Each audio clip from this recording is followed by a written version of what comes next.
The soft press against his lower back, the solid warmth enveloping him from behind.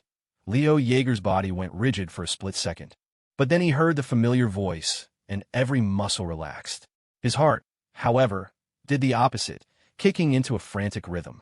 The cold that had been seeping into his back from the misty New York air was instantly replaced by a spreading warmth where Isabel Thornton held him. He turned, pulling her into a proper hug. "How did you know?" he asked, a genuine note of surprise in his voice. "Because I'm brilliant, obviously," she murmured into his chest, not even bothering to lift her head. Leo's mind raced. Was it the airport broadcast? Did you hear it when I called you? He answered his own question. No, that can't be right. I found a quiet spot on purpose. You shouldn't have heard anything. Nope, not even close. Stop guessing. Her voice was a soft, contented sigh. Just let me hug you. I'm so tired. Hearing that rare, unguarded vulnerability from her, Leo stopped probing. He just held her, using one hand to shield her head from the fine drizzle that was starting to fall from the gray sky. It made sense, he supposed. Last night, she had somehow known the exact details of Mr. Marsh inviting him to that sketchy private lounge and spa. Finding out he'd flown straight to New York instead of back to Crestview was probably child's play for her. He didn't even want to waste the energy guessing which of her informants had fed her the intel. Having her people around him, he realized, was more comforting than unsettling. After a moment, he felt the dampness beginning to cling to her hair. We should get out of the rain, he said gently. You'll catch a cold. Let's just move over there by the wall. The awning will cover us. Seeing her reluctance to let go, Leo couldn't help a wry smile. My point was, maybe we should go inside? It's getting colder, and this isn't exactly a low-profile place to be cuddling. What if one of your employees sees the famously aloof Ms. Thornton acting like a lovesick teenager? You'd lose all your corporate mystique. Fine, she conceded, recognizing the logic. She finally pulled back, tilting her face up to his, a bright smile erasing her weariness. Come upstairs with me, then. You can wait in my office. I just have a few things to wrap up, then we can go get lunch together. I won't be in the way. If you're busy, I can wait at the coffee shop across the street. Don't be silly. It's just me in there. Come on. She took his hand and led him toward the entrance of the towering glass building. It was only then that Leo realized why he hadn't seen her come out the main doors he'd been watching. There was another, more discreet entrance she'd used, appearing right behind him. He followed her into an expansive corner office. It was decorated with a heavy, masculine touch, dark wood, leather chairs, a massive mahogany desk. It took him a second to place the style, the sheer scale of it. This wasn't Isabel's office. This was her father's. With Richard Thornton under federal investigation, she was clearly running the show from the throne room. His eyes scanned a bookshelf and landed on a framed photo of Richard Thornton with a woman. At first, he assumed it was Isabel's late mother, Catherine Liu. But as he stepped closer, he saw that the woman, though beautiful, looked significantly younger than her husband. There was a sharp, calculating intelligence in her eyes that was nothing like Isabel's. He knew instantly. This had to be the stepmother, Sharon Thornton. What are you looking at? Isabel's voice had lost its warmth. She saw him staring at the photo, and her face hardened. Without a word, she walked over, picked up the frame, and dropped it into the wastebasket with a dull thud. A flicker of pure hatred crossed her face. Leo, wanting to steer her away from the painful subject, changed tack. Speaking of your father, did you see him yesterday? Did you tell him, Mr. Chen has almost everything he needs to prove those charges are bogus? The question had the opposite effect he'd intended. The frustration on Isabel's face dissolved into a deep, profound sadness. She blinked, and her eyes immediately welled up. Hey, what's wrong? Leo was by her side in an instant, his arm around her shoulders. What happened? Did your dad say something? Isabel shook her head, taking a moment to compose herself. When she spoke, her voice was thick with unshed tears. I went with Conrad Chen yesterday. I told Dad that Mr. Chen has collected enough evidence to prove he was framed. But she took a shaky breath. He told me to stop wasting my time. He said the charges are all true, that he did it all, and when he's formally indicted, he's going to plead guilty. Leo stared at her, the words not computing. He stood frozen for a good 10 seconds before the shock registered. What? He said the charges are true? He's going to confess. Isabel gave a miserable nod. How is that possible? Leo demanded, his voice low with disbelief. If you and Mr. Chen have proof that Sharon and the other execs set him up, why would he say that? I don't know, she whispered. I asked him why, but he wouldn't say another word.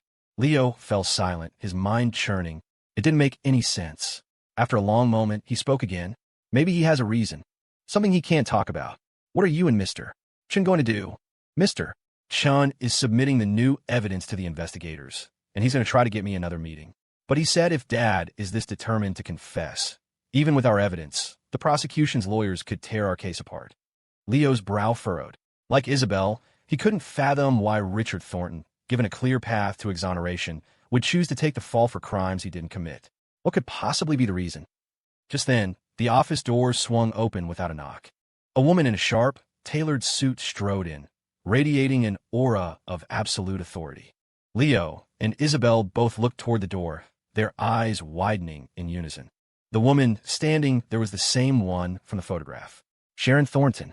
The shock of seeing Sharon Thornton standing in the doorway was a physical jolt for both Leo and Isabel. They had imagined this confrontation 1,000 times, played out 100 different scenarios in their minds. They never thought it would happen like this, so sudden, so unprepared. Leo's eyes quickly took her in. She was even more striking in person than in the photo, and the powerful, almost predatory aura she projected was far more intense. He'd never felt such a palpable sense of pressure from a woman before. Isabel's expression was a storm of complicated emotions.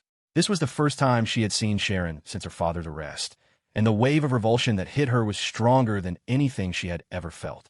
Sharon, for her part, was just as surprised to see Leo in the office. A flicker of astonishment crossed her features, but she recovered with unnerving speed. The shock vanished, replaced by a thick, syrupy contempt. Leo and Isabel exchanged a look, a silent acknowledgement of a minefield they had just stepped into. It was Sharon, imperious and unflappable, who finally broke the silence. She plastered on a saccharine smile, her voice dripping with mock concern. "Oh, Isabel, darling, it seems Mommy has come a bad time. If I'm interrupting you, and Leo, was it? Then I do apologize." The word Mommy made Isabel's face turn to ice. The warmth she'd shared with Leo just moments before evaporated completely. "You don't have the right to call yourself that in front of me," she said, her voice laced with disgust. "Dad gave you everything, and you threw it all away for your ambition. You destroyed this company's interests, conspired with his own people, and forged evidence to frame him. You just had his child. How could you do this?" Sharon remained utterly unfazed, the condescending smile never leaving her lips. "Isabel, I know you've disliked me since the day I married your father. After all, it wasn't long after your mother, Catherine, passed. But what are you talking about? When did I ever conspire against this company? You can't make such wild accusations without proof, darling. Legally speaking, I'm your guardian now, and as you pointed out yourself, I just gave your father a son. Why on earth would I frame my own husband? I'm a mother now. Do you really think I want my child to grow up without his father?" Her words were a masterclass in plausible deniability. To an outsider, she sounded perfectly reasonable. No one in their right mind would send the father of their newborn to prison. But Leo and Isabel knew the truth. Sharon Thornton was precisely that ruthless, that pathologically ambitious. Beneath the elegant, polished exterior was the heart of a viper. Leo marveled at her composure. This woman is a pro, he thought. She was the architect of Richard Thornton's downfall. Yet even here, with no one else around, she maintained her perfect defense, never saying a word that could be used against her. Even if Isabel had been recording the conversation, she wouldn't have gotten a single incriminating statement. Isabel's lips pressed into a thin line, her body trembling with suppressed rage at Sharon's hypocrisy. Before she could speak, Sharon turned her focus to Leo, her smile turning predatory. "And you must be Leo Yeager, our Isabel's boyfriend? No need for introductions, I suppose. I'm sure you already hate my guts." Now that the gloves were off, Leo felt no need to feign respect.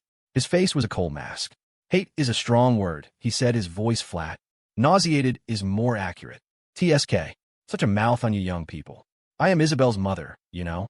The least you could do is show some respect. It saddens me, as a mother, to see the kind of boy she's chosen." Leo's eyes narrowed, a muscle twitching in his jaw. If Sharon were a man, all semblance of civility would be gone. "Don't flatter yourself," he bit out. "Someone like you doesn't deserve to be called her mother." Sharon shrugged with an air of theatrical innocence. "Leo, let's be fair. I haven't done anything to harm you or your relationship with Isabel, have I? I don't understand this hostility. Even if you're her boyfriend, you can't be so unreasonable." Leo's expression didn't change. "I'm not here to be reasonable. I'm here to back up my girlfriend." Standing behind him, Isabel felt a pang in her chest. Staring at the broad, protective wall of his back, she bit her lip, a sudden sting in her nose. Not since her mother died had she ever felt so completely, so unconditionally shielded. She took a deep breath, stepped forward, and linked her arm through his. Her voice was cold and clear as she addressed Sharon. Mrs. Thornton, this is my office. You will knock before entering, and you are not welcome here. Please leave, or I'll call security. Faced with Isabel's blunt dismissal, the smile finally vanished from Sharon's face. She let out a short, harsh laugh. Isabel, you'd better get a grip on your situation. Your father has been taken in by the feds. If those charges stick, he's facing 20 years, minimum. You will no longer be the Thornton heiress. You don't have enough shares to keep control. I could have you thrown out of this building with a snap of my fingers. She paused, letting the threat hang in the air. But I'm not heartless. Hand over the project you're managing, especially the contract with UL Investments. Do that, and I might consider letting you keep your shares. You and your little boyfriend can do whatever you want for the rest of your lives. You'll still be comfortable. Her voice dropped, turning hard as steel. But if you insist on fighting me, then I'm sorry, but you'll be cleaning out your desk by the end of the day. The ultimatum hung in the silent office. Isabel's jaw tightened. At her side, Leo instantly understood. This was it. Sharon was making her final move. The showdown between the two queens of the Thornton Empire was about to begin. Isabel's expression remained placid. She tightened her grip on Leo's arm. Is that so? She said, her voice deceptively mild. Then please, show me how you're going to have me thrown out. Isabel, now that your father is gone, has no one taught you any manners? Is that how you speak to an elder? Sharon's voice rose, her calm facade cracking. She took a step forward, raising her hand as if to strike Isabel. Leo moved instantly, shielding Isabel with his body and shoving Sharon back. An elder? Lady, you've got some nerve. Your graveyard must have some serious plumbing issues for you to be spewing that kind of crap. You may be a few years older than her. At best, you're in the older sister category. Don't embarrass yourself. You. Sharon's eyes flew open, staring at Leo in disbelief. The raised voices had attracted attention. Executives and managers began to gather at the open office door. Seeing the audience, Sharon composed herself, deciding to dispense with the verbal sparring. She cleared her throat, and Jonathan and Rochelle, who had been waiting outside, stepped into the room. Rochelle, Sharon commanded, her voice cold as ice. Contact the shareholders. We're holding an emergency meeting right now. Yes, ma'am. She then turned to Jonathan. Get the investors I spoke with on the phone, and tell Land and Archer to get here immediately. We're finalizing the contract with Archer Industries today. At the mention of Landon's name, Isabel's expression flickered almost imperceptibly. Leo, however, felt a jolt of alarm. He leaned closer to Isabel, whispering, She's calling Landon? What's this about a contract with Archer Industries? Isabel met his worried gaze with a look that said, Trust me, and squeezed his hand. But Leo's heart was still pounding. Sharon's confidence was absolute. He couldn't shake the fear that something had gone wrong with the plan he and Isabel had discussed with Landon. Within minutes, the shareholders of Thornton Industries began filing into the office, their faces a mixture of confusion and anxiety. Lester was among them. Seeing the tense standoff, the usual warm smile was gone from his face, replaced by a grim severity. He first acknowledged Leo with a nod. Mr. Yeager. Then he spoke to Isabel in a low voice. I'm sorry, miss. I had no idea she was planning this today. The board wasn't notified. This must be a spur-of-the-moment decision. He paused, then added, But don't you worry. Everything is in place, just as we planned. There won't be any surprises. Since she's forced the issue, we'll just have the showdown today. Okay. Thank you, Lester. Lester gave a bitter smile. If your father could see this, I don't know what he'd think.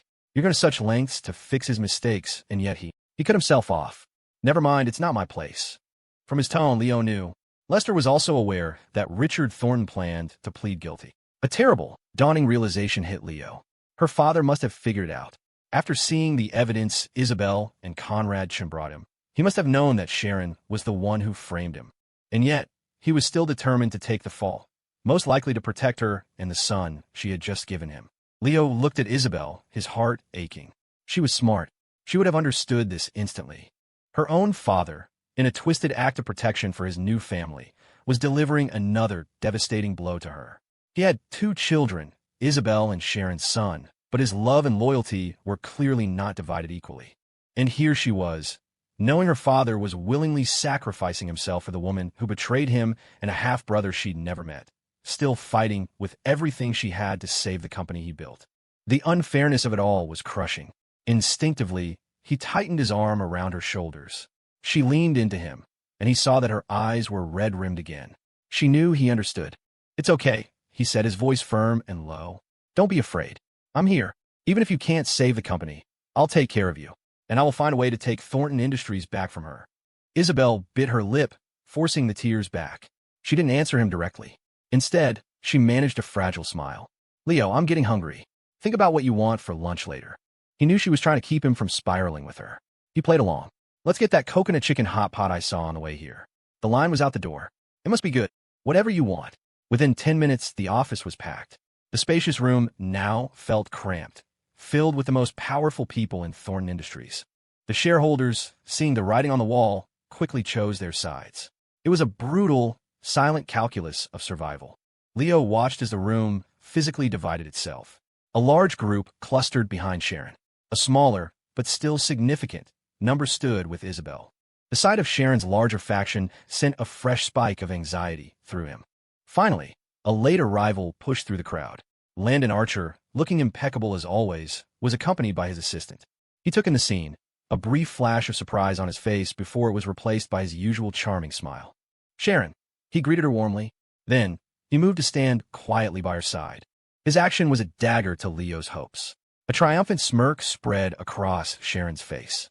She tilted her chin toward Isabel and Leo, the victor already claiming her spoils. "Since all the shareholders and investors are here," she began, her voice ringing with authority, "I'll get straight to the point. As you know, the chairman is under federal investigation, and several key projects have had their funding frozen. I have been recovering from childbirth and have been unable to manage company affairs. In my absence, my inexperienced daughter has been trying to keep things afloat with her childish methods." She gave Landon a pointed look. "But I have returned, and I have brought with me Mr. Landon Archer, the future head of Archer Industries. He is here to announce an exclusive, multi-project partnership between Archer Industries and Thorn Industries." Her announcement sent a wave of murmurs and excited whispers through the room. At this critical juncture, a partnership with a titan like Archer Industries was a lifeline. It was a game-changer, and it appeared Sharon had single-handedly secured it. One of the shareholders behind Isabel fidgeted nervously. "Miss Thornton," he whispered, "if she really pulls this off with Archer, we might be." "It's all right, Uncle you. Don't worry," Isabel replied, her voice calm. Seeing her composure, the man closed his mouth, though the worry didn't leave his eyes. At Sharon's cue, Landon stepped forward, his smile radiating an easy confidence. "I'm Landon Archer, and I speak for Archer Industries. I can promise that 60% of our upcoming project slate will be developed in an exclusive, full-spectrum partnership with Thornton Industries. Furthermore, any Thornton projects currently stalled due to funding issues will be fully financed and completed by Archer Industries." A collective gasp went through the room. Even Sharon looked momentarily stunned. Landon had promised a partnership, but he'd never mentioned taking over the stalled projects. A second later, her confident smile returned. She assumed he was making a grand gesture to show his unwavering support for her. Then, Landon's expression shifted. His voice grew louder, cutting through the buzz. "However, I need to make one thing perfectly clear." He turned, his eyes finding Leo in the crowd. "The person who made this partnership possible is Miss Thornton's boyfriend, Mr. Leo Yeager. I want to personally and sincerely thank Mr. Yeager for his tireless efforts. I look forward to forging an even closer relationship as our companies move forward together." "What?" Sharon's face froze, her eyes wide with disbelief. She couldn't believe what she was hearing. How could the credit for this deal go to Leo? At the same time, Leo's own mind went completely blank. He could only stare, dumbfounded, at Landon. The room fell silent. The frantic murmuring of shareholders and executives died in an instant. All eyes swiveled from Landon to Leo, then back again. The shock was universal. What in the world was going on? Landon had been summoned by Sharon. Sharon had all but declared that the Archer Industries deal was her personal triumph. So why was Landon standing here, attributing the entire victory to Leo Yeager? Wasn't he on Sharon's side? Of everyone in the room, the two most stunned were Leo and Sharon. Leo stared, his brain struggling to process. He looked from Landon to Isabel, trying to make sense of it all. He had expected Landon to switch sides at the last minute. That had been the plan for years, a long con to lull Sharon into a false sense of security. But he never, ever imagined Landon would publicly credit him for the deal. He finally snapped out of his daze and looked at Isabel, his expression a question. This is... Isabel just smiled and gave him a subtle wink. What's wrong? How did I become the hero of this story? Shoo, she whispered. Just play along. I'll explain everything later. Seeing the absolute confidence in her eyes, Leo sensed a much bigger game was afoot. He simply nodded, deciding to trust her completely. Across the room, Sharon had also recovered from her shock. Her face was a mask of disbelief. Landon, what are you talking about? What do you have to do with Leo? This partnership. You and I discussed this. We agreed to announce it at the shareholder meeting today. Landon's pleasant smile didn't waver. Mrs. Thornton, you must be mistaken. I have been liaising with Miss Isabel Thornton on this matter from the beginning. While Miss Thornton and I are old friends, from a business perspective, I was initially quite bearish on Thornton Industries, especially given the current instability. It was Mr. Yeager who contacted me multiple times, persistently outlining the company's strengths and long-term potential. After careful consideration, he convinced me to move forward. If you and I had truly come to an agreement, Mrs. Thornton, there would be signed contracts and official proposals. We have none. As he finished speaking, Landon calmly walked away from Sharon and came to stand beside Leo and Isabel. Sharon stared, her eyes wide, the muscles in her jaw twitching uncontrollably. She couldn't believe it. Landon, who had always been so deferential, so agreeable, was now calmly and completely denying everything they had ever discussed. It was true, they had no signed agreements. The ever-cautious Sharon had let her guard down for one simple reason. She thought Landon was a sure thing. She believed his crush on Isabel would make him an eager pawn, a perfect tool to drive a wedge between the young couple. Furthermore, she had intentionally delayed signing anything so she could do it publicly today in front of the board. It was a power move designed to prevent anyone from claiming she'd been making backroom deals while letting the company flounder. It would have cemented her authority. That very confidence, her absolute trust in Landon, had become her undoing. At the most critical moment, he had stabbed her in the back. Or maybe a cold, horrifying thought slithered into her mind. He was never on my side at all. Everything he did was an act, orchestrated with Isabel. The implications were terrifying. If that was true, how many of her other plans had Landon already leaked to Isabel? The irony was sickening. Landon's calm, practiced denial was a perfect mirror of her own performance just minutes earlier, when she denied framing Richard Thornton. The universe really is a giant boomerang, Leo thought, watching the scene unfold. His friend Landon, the gentle scholar, was surprisingly adept at playing dumb. A slow, satisfying release of tension eased through Leo's chest as he watched Sharon tremble with fury. Right on cue, Lester stepped forward with a folder of documents. Miss Thornton, Mr. Archer, he said respectfully. Since there are no objections from the board, perhaps we should sign the contracts. Of course, Isabel and Landon said in unison, each taking a pen. That single motion sent a shockwave through Sharon's camp. The executives and shareholders who had sided with her stared at Leo, their faces turning pale. They had heard whispers about the heiress's college boyfriend, but the intel suggested he was just an ordinary student with no special background. Now, Landon Archer himself was crediting this kid with saving the company. Who the hell was he? Sensing the shifting tides, some of the more astute executives began to subtly shuffle their feet, inching away from Sharon and toward Isabel's growing circle. Noticing the desertion, Sharon snapped out of her rage. Wait, she shouted. All eyes turned back to her. She let out a cold, contemptuous laugh. So you have Archer Industries. So what? The biggest problem at Thornton Industries is a lack of capital. Even with UL investments, you can't restart all the stalled projects. But I can bring in more investors right now. She scanned the faces of his shareholders. You all know what's more important, reviving dead projects or a massive infusion of new capital. I can have these investment agreements signed immediately, but if you want their money, you must vote against this deal with Archer Industries. Your choice. But remember, without my investors, this company will continue to lose money, and your portfolios will suffer. I don't think I need to tell you how to vote. Her words hit their mark. A fresh wave of anxious discussion swept the room. Those whose loyalty had been wavering now looked back toward Sharon. For them, it wasn't about who was in charge.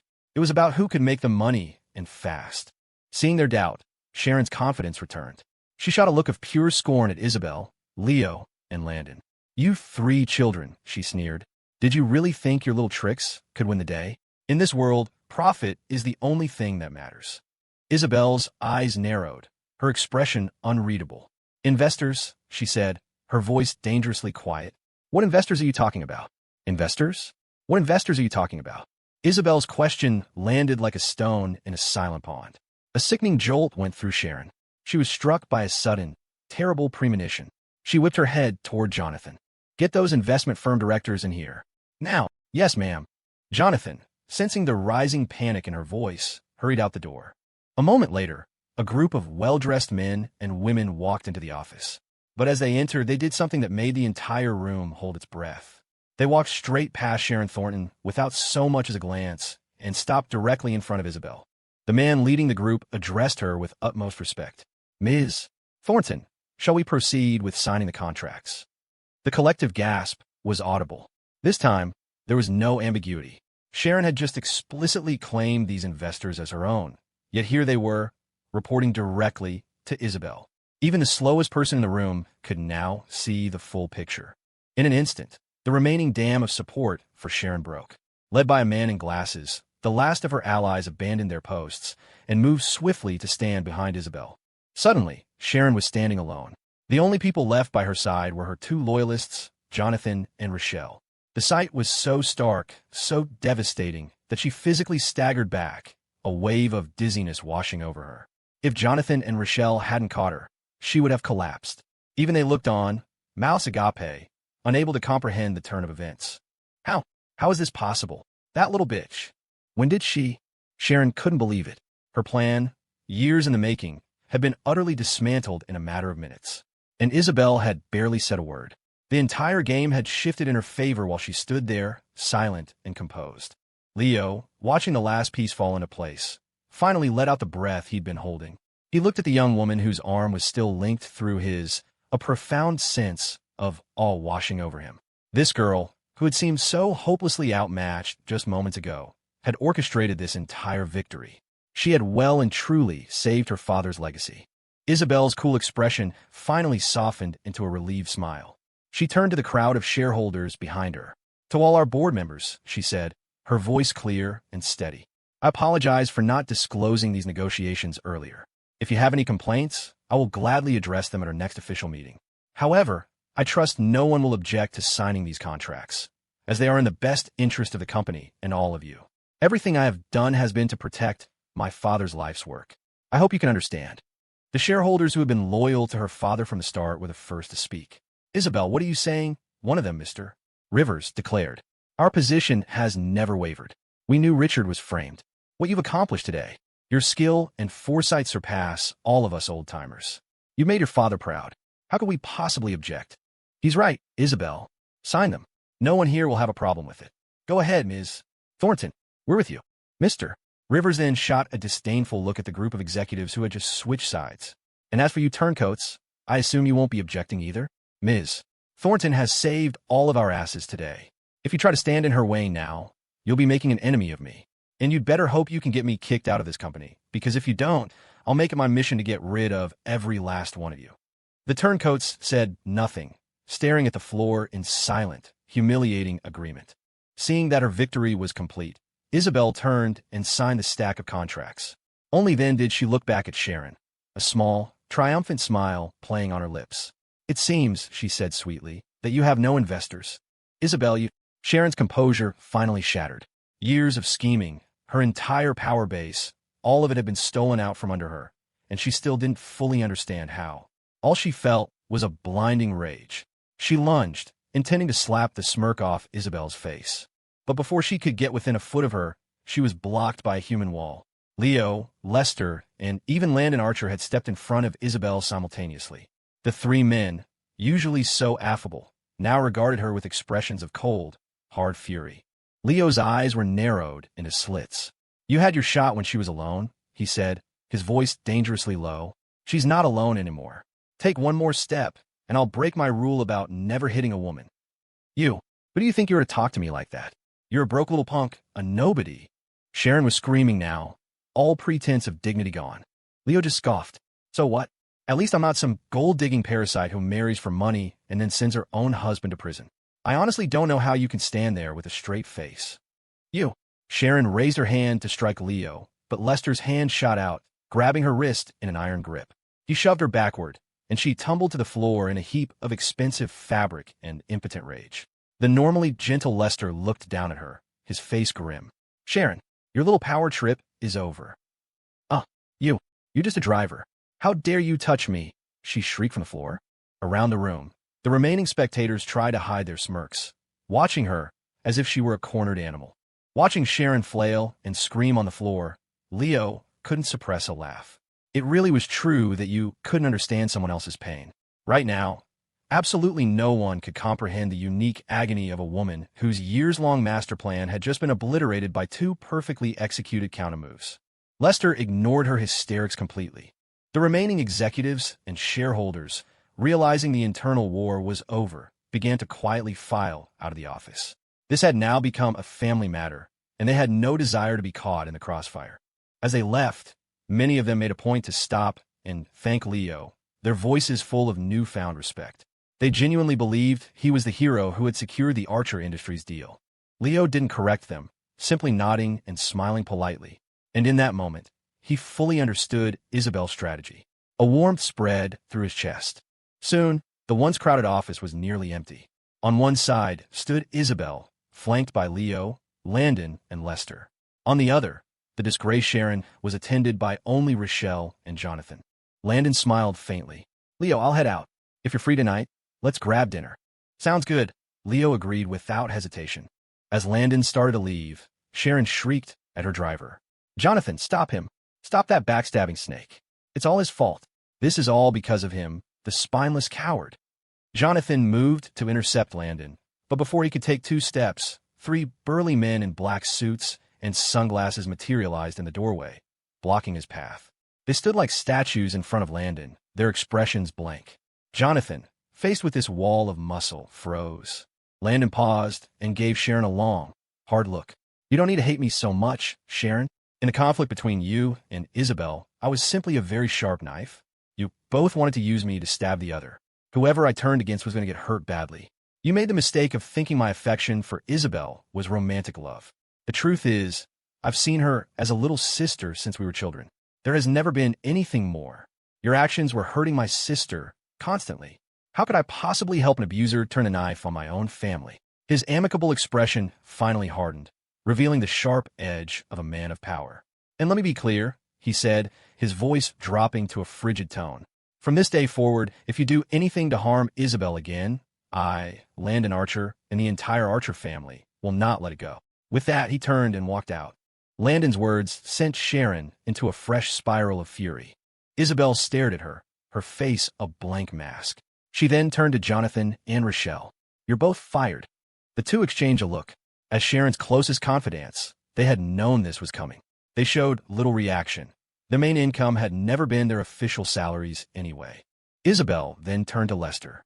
Please call security and have them removed. Right away, miss. Lester made a quick call. Soon, the sound of approaching footsteps echoed down the hall. Rochelle's face paled. She shot a look at Jonathan, and together they moved to lift Sharon to her feet. Ma'am, we should go, Rochelle urged. No, why should I leave? This is my territory. Mine. They're the ones who should be thrown out. They should be crawling on their hands and knees, she raved. Jonathan, get rid of them. I don't want to see their faces. Jonathan and Rochelle knew that if they didn't get her out now, security would physically drag her out. Leaving on their own was one thing. Being hauled out like a criminal was another. Ignoring her protests, they half-carried, half-dragged her from the office, trying to preserve her last shred of dignity. Her voice echoed down the hall. You'll pay for this. All of you. I'll make you pay. I'll kill you. Once they were gone, Lester's kind smile finally returned. Miss, the chaos at the company and the funding crisis are resolved. Now we just need time to get the projects restarted and return to normal. As soon as Conrad Chin finalizes the evidence, he can present a not guilty defense at your father's trial. Then we can file a suit against Sharon. Your father should be home soon. Isabel nodded, a flicker of relief in her eyes, but her tone was still worried. The biggest problem now is Dad.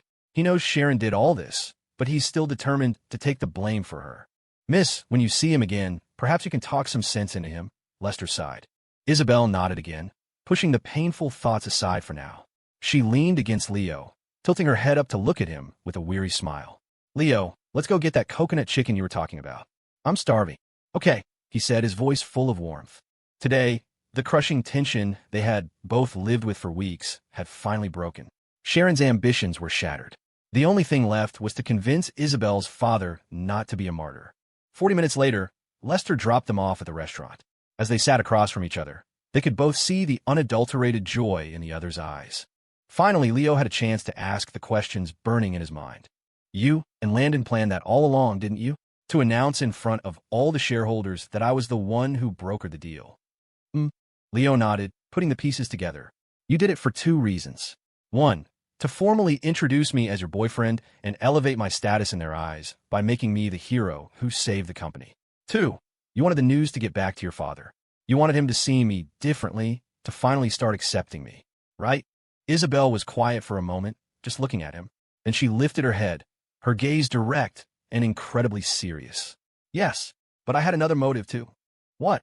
The next time I go to see my father, will you come with me? The next time I go to see my father, will you come with me? Of course, I'll come with you to see your dad. Wait, see your dad? Leo's hand trembled, and his chopsticks clattered onto the table. His eyes were wide with shock. Seeing his dumbfounded expression, Isabel nodded, her eyes full of hope. Yes, I want you to come with me. To help me convince him not to take the fall for Sharon, not to plead guilty to crimes he didn't commit. Leo was still reeling. He knew that sooner or later, he'd have to meet Richard Thornton. He just never imagined it would be under these circumstances in a federal detention center to stage an intervention. But then it clicked. The whole public spectacle at the office, making him the hero of the Archer Industries deal, it was all preparation for this. She wanted her father to know that her boyfriend was a capable man, someone who could protect her. She couldn't change her father's deep-seated belief in social status and suitable matches, so instead, she was doing everything in her power to make Leo suitable. The realization sent a sharp pang through his heart. He stayed silent for too long, and Isabel's hopeful expression faltered. It's okay, she said quickly, forcing a smile. If you don't want to meet him yet, I can go by myself. You don't have to force yourself. No, I want to, he said, his voice firm. My heart aches for you. You're trying to save your father's company and trying to get him to approve of me at the same time. After all this time, I still haven't managed to win over your family. As a boyfriend, I feel like I'm failing you. Isabel's lips curved into a gentle smile. You're already amazing. You have the partnership with Chatterjee now. My father isn't stupid. He might not fully believe that you single-handedly brokered the Archer deal, but with the Starfall and Chatterjee acquisition as proof, he'll have to believe you're capable. Chatterjee is enormous. Right now, they're your ultimate endorsement. Leo wanted to argue that he was just riding Chatterjee's coattails, but he stopped himself. That wasn't fair. If Starfall didn't have immense potential, Chatterjee wouldn't have invested in the first place. He nodded decisively. When do we go? After Conrad Shun gets all the new evidence organized. It should be about a week. Lester is staying here in New York to help him. You and I can go back to Crestview tomorrow. Why don't you just stay here for the week then? Leo said automatically. Flying back and forth is exhausting. Dean Wong is friends with your mom. I'm sure she'd understand if you miss some classes. The suggestion made Isabel's face fall. She stared at him, her expression turning chilly. Did you find a new girlfriend in Crestview? Are you that worried about me coming back? She paused, then adopted a painfully earnest, passive-aggressive tone. If my return would interrupt my darling's dates with other girls, then I'll stay away. Don't you worry about me. I know my place. You could just squeeze me in when you have a free moment. Leo nearly choked. Okay, you need to stop hanging out with Haley Xia. That cringy, playing innocent act is genuinely terrifying. I was just worried about you being tired from all the travel. Isabel sniffed, lifting her chin haughtily. Nothing is as tiring as when my darling is being mean to me. After lunch, they spent hours wandering through the mall. With the massive weight of the Sharon situation finally lifted, Isabel was in an incredibly good mood. She dragged Leo from store to store, buying a mountain of clothes. All of them were matching couples' outfits. By 6 in the evening, Leo, laden with shopping bags, finally collapsed onto a bench. Phew, he gasped. I've never seen you go on a shopping spree like this. He used to think the guys online who complained about shopping with their girlfriends were just wimps. How hard could it be? After today, he finally understood. It was unbelievably, soul-crushingly exhausting. She could spend an hour in a single store, drifting from rack to rack, while he had long since memorized the entire inventory. She'd take 10 items into the dressing room at a time. Isabel jutted out her lower lip, putting on a pitiful expression. Is my big, strong boyfriend tired of shopping with me? If you are, we can go home. The last thing I want is to make you angry.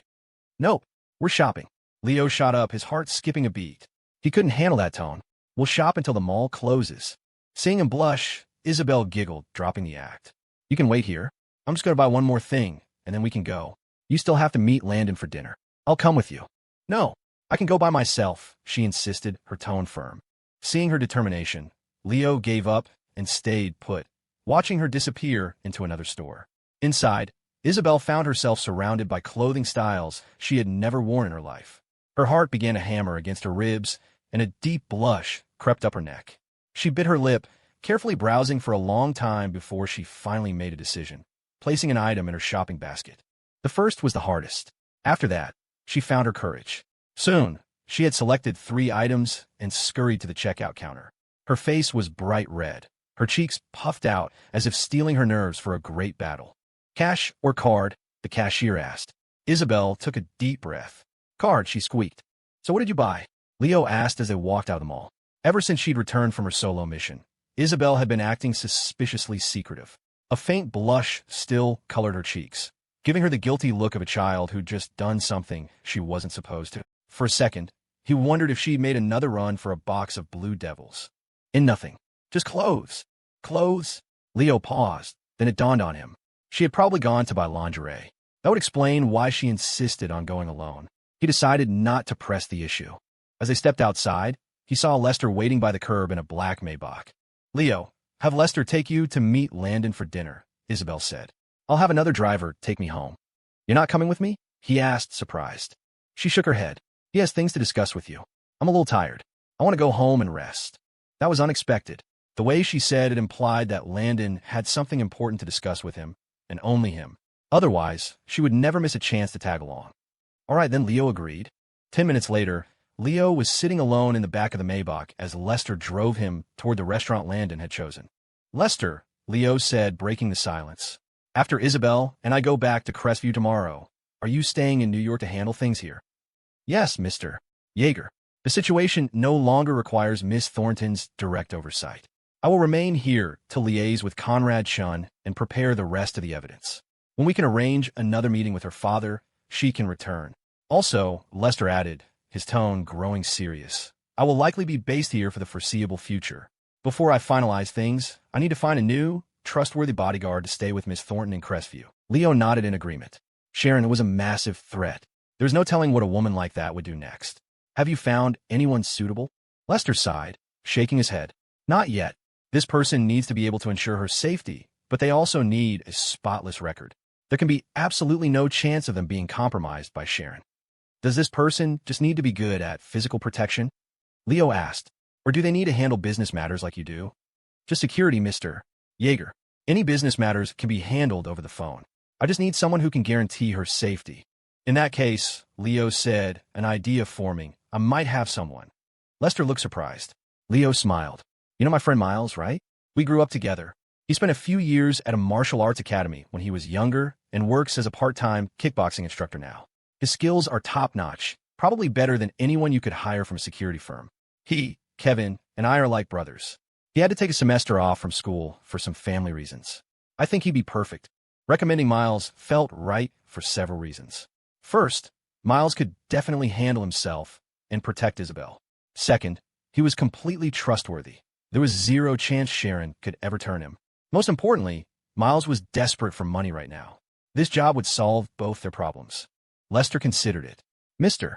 Yeager, if he's as capable as you say, he sounds like an excellent candidate. If you don't mind, could you give me his contact information? I'll need to vet him myself, of course. I hope you understand. This concerns Miss Thornton's safety. Of course. Leo immediately sent Miles's contact info to Lester, then typed out a quick text to Miles explaining the situation. A moment later, his phone rang. It was Miles. Leo, bro, he said, his voice tense. Are you serious? You want me to be Mrs. Yeager's bodyguard? Yeah, for complicated reasons. She needs someone who's skilled and completely trustworthy. You're the first person I thought of. Besides, you need the money, right? A personal security detail like this pays tens of thousands a month. That's probably 5 or 6 times what you make as an instructor. If you get the job, you won't have to worry about your grandfather's medical bills anymore. Miles was still hesitant. Bro, I've never done anything like this. I don't want to mess up and get her hurt. Don't sell yourself short, Leo said reassuringly. Most of the time, you won't have to do anything. There will be other security personnel. You'll just be the primary, driving her when she goes out, keeping an eye on her surroundings. It's 2019, not the dark ages. It's not like there are assassins hiding on every street corner.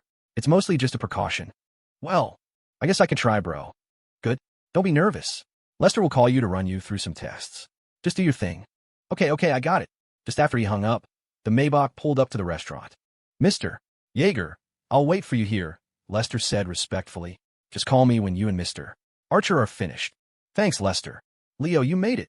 The moment Leo stepped into the private dining room, Landon Archer was on his feet, arms spread wide for a hug. Under normal circumstances, Leo might have reluctantly accepted, given the massive favor Landon had just done for Isabel. But ever since he'd learned from Isabel that Landon genuinely had a boyfriend, the thought of any physical contact made his skin crawl. Leo cleared his throat loudly and quickly pulled out a chair. Ahem, Landon, my man. No need for all that. Sit. Ha. He let out a nervous laugh. Landon didn't seem offended. He just smiled and returned his seat. Leo decided to get straight to the point, his expression turning sincere. Landon, thank you. Seriously, for everything you did for Isabel today. I know that without you, she never would have been able to dismantle Sharon's plan so easily, let alone stabilize the company. And thank you for giving me the credit for the partnership. You could have easily taken it for yourself and won over all the shareholders. Seeing Leo's earnestness, Landon's demeanor grew serious as well. Leo, you don't have to thank me. I told you, I think of Isabel as a sister. We grew up together. I couldn't stand by and watch Sharon destroy her. Besides, the person you should really be thanking is Isabel. Giving you the credit was her idea. I probably understand her determination to have you accepted by her world even better than you do. You cannot let her down. Do you understand? He leaned forward, his voice low and intense. She has bet everything on you. Whatever you do, you cannot let her lose. Landon's tone was as serious as it had been when he'd warned Sharon in the office that afternoon. Leo's expression was equally grave. I won't. Only then did Landon's smile return. He pressed a button to signal for the food to be brought in. Good. That's settled. I didn't ask you here just to get your guarantee. I heard Chatter T is planning to acquire a stake in Starfall Media. Is that true? Leo wasn't surprised Landon knew. Starfall and Archer Industries were business partners, after all. Yeah, that's the plan. We hit a small snag, so the papers haven't been signed yet. But I'm hoping to resolve it when I get back to Crestview. What Landon said next, however, floored him. It's Sean Shao, isn't it? He's the one opposing the acquisition. How did you know? It wasn't hard to guess. He's opposed you on every major decision Starfall has made. To be blunt, while he may have had the initial idea for the company, that's all it was, an idea. The reason Starfall became Starfall Media, the reason it attracted Chatter T's interest, is entirely because of you. Sean Shao had very little to do with it. In fact, if not for your persistence, Starfall would have failed long ago. Leo was silent for a moment before nodding. You're right. It's Sean. He thinks Chatter T will eventually swallow the company whole. You need to get him out, Landon said, his tone flat. Well, to be honest, I'm already in the process of sidelining him. Kicking him out completely isn't realistic. He's a founder, and while his judgment is terrible, most of the time he thinks he's doing what's best for the company.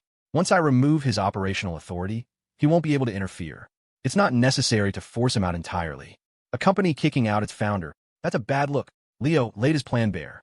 Other than Preston Bailey, Landon was the only person who knew his true intentions. As frustrating as Sean was, Leo didn't want to ruin him. He just needed to take away his power, let him collect his dividends, and stay out of management. But Landon shook his head, his voice grave. Leo, you have to kick him out. If you don't, he's a ticking time bomb for you and for Starfall Media. He paused, then delivered a blow that knocked the wind out of Leo. You probably don't know this, Leo. Sharon Thornton is Sean Zhao's aunt. Leo's eyes shot wide open. He stared at Landon, unable to believe what he'd just heard. Sean Zhao and Sharon Thornton were related. In a flash, all the odd pieces clicked into place. Back when Starfall was struggling to find investors, it was Sean who said he'd used his aunt's connections to get a meeting with Jian Zhang's ad agency. Don Ren had told him that Sean had rushed to New York recently because a relative's company was in trouble. It all connected. Landon was right. The signs had been there all along. A cold dread settled in Leo's stomach. He finally understood why Landon was so insistent that Sean had to go. After a long silence, he found his voice. If you knew they were related, why didn't you tell me when you first invested in Starfall? And Sharon could have used Sean to sabotage Starfall this whole time, to distract me. That would have given her a huge advantage over Isabel. Landon gave a wry smile. I'm sorry, Leo. I only found out yesterday. If I'd known sooner, I would have told you immediately.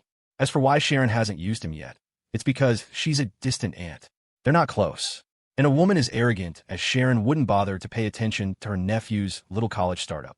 As of now, she has no idea that her own nephew is a co-founder of your company. He leaned forward again. But after today, she will be looking for any way to retaliate against you and Isabel. She will investigate you, and she will find this connection. When she does, she'll turn Sean against you, and it could cause irreparable damage to Starfall Media. You have to get rid of him before that happens. But Leo hesitated, but then he thought of Isabel, and his expression hardened into resolve. I understand. As they stood outside the restaurant waiting for their cars, Landon placed a hand on Leo's shoulder. Leo, what I told you. I hope you take it seriously. You've seen what Sharon is capable of. If she finds an opening to strike back, she'll be absolutely vicious. I know. I get it. Landon nodded. I know Sean is a founder, and he hasn't done anything to warrant being completely kicked to the curb. But from a purely business standpoint, founders get ousted all the time. Your primary goal might be to build Starfall to match Isabel's world, but you can't want to see it destroyed by Sharon's revenge, can you? In your position, you have to weigh more than just personal relationships. You have to weigh what benefits you and what harms you. People in power, even if they aren't selfish by nature, have to force themselves to be ruthless. Landon's car pulled up. He took a deep breath. Leo, if you can't bring yourself to do it, I can do it for you. Thanks, Landon. I appreciate the offer, but this is something I have to do myself. Not just for me, but for Isabel. Good. Get home safe. I'm sure Isabel is waiting for you. With that, Landon got into his car and disappeared into the night. A few moments later, Lester pulled up in the Maybach, pulling Leo from his heavy thoughts. Once inside, he sank back into the plush leather, his mind churning. His original plan had been simple, sideline Sean. But now, knowing his connection to Sharon, that wasn't enough. On his own, Sean was manageable. He lacked the vision and the ruthlessness to mount a real counterattack. He would have been angry for a while, but Leo knew him well enough to believe he would eventually accept his new role.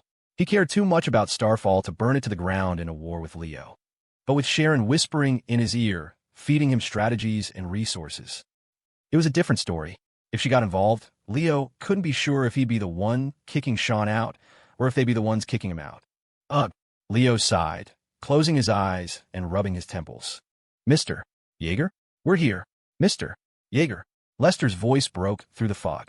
Leo's eyes snapped open. The car was parked in the Thornton Estates garage, and Lester was standing by the open door, looking concerned. I must have fallen asleep, Leo mumbled, his head feeling thick and heavy. A dull throbbing started behind his eyes. It had to be the mixed drinks he'd had with Landon. They'd gone down like juice, but now the delayed punch was hitting him hard. Seeing that he was awake, the worry left Lester's face. Let me make you some tea to help with that, Mr. Yeager. Yeah, thanks, Lester. I'm going to head inside. It's getting chilly. Leo pulled his jacket tighter and hurried into the sprawling villa. As usual, the house was silent. Isabel must have sent the staff home for the night. He had just sunk onto the living room sofa when he heard the soft pat-pat-pat of slippers on the stairs. Isabel, makeup-free and dressed in silk pajamas, came running down and threw herself into his arms. She buried her face in his chest, then wrinkled her perfect nose. You've been drinking? First time having one of those craft cocktails, Leo explained with a weary smile. Tasted like soda, but then I got in the car, the cold air hit me, and boom. The kick is massive. I fell asleep on the way here. He paused. I'm going to take a shower, and then we should get to bed early. We have an early flight back to Crestview. No, she blurted out. Leo raised an eyebrow, his expression turning wary. What are you planning? Be good. Not tonight. Realizing how that sounded, Isabel quickly composed herself, adopting a frosty demeanor. What are you talking about? I wanted to watch a movie with you. But if you're that tired, then we won't. We can watch one another time. Leo eyed her suspiciously. Are you sure that's what you meant? Positive, she said, her expression impressively aloof. She almost looked like she was telling the truth. He breathed a sigh of relief. Okay, good. I'm going to shower. I smell like booze and restaurant food. Okay. As she watched him head toward the bathroom, Isabel let out a soft huff and muttered to herself. You're a bad man, Leo Yeager. You definitely won't be able to resist.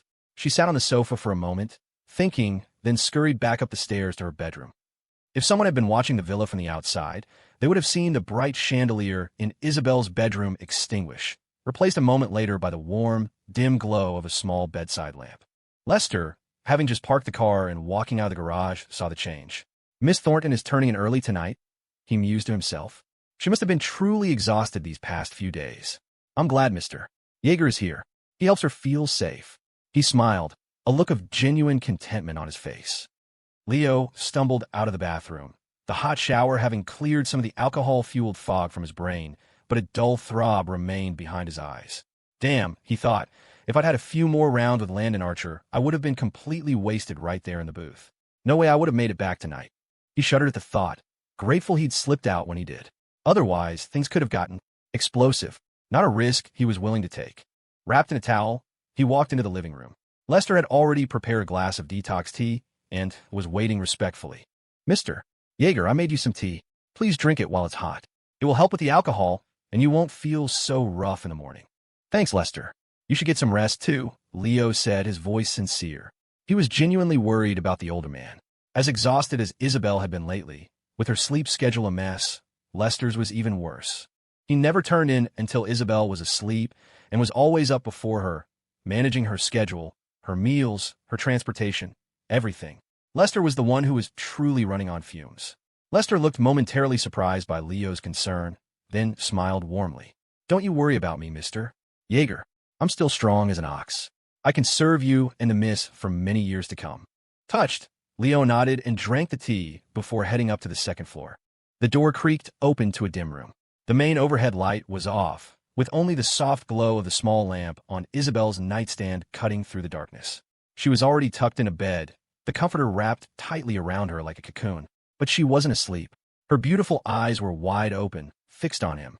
Feeling the intensity of her gaze, he was surprised. Still awake? Couldn't sleep without you here. Leo chuckled. All right, well, I'm here now. Turn off the lamp. Let's get some sleep. Oh, I bet you can't sleep either, she said matter-of-factly. It didn't register. He was still half drunk and exhausted. Who says? I'm dead tired. The second my head hits the pillow, I'm out. Her expression was cool and challenging. I don't believe you. You don't? Then tonight, I'll give you a demonstration of instant. Whoa. As he spoke, he reached down to pull back the comforter. He stopped mid-sentence. The words died in his throat, replaced by a sharp intake of breath as he saw what she was wearing underneath. Only one thought flashed through his mind.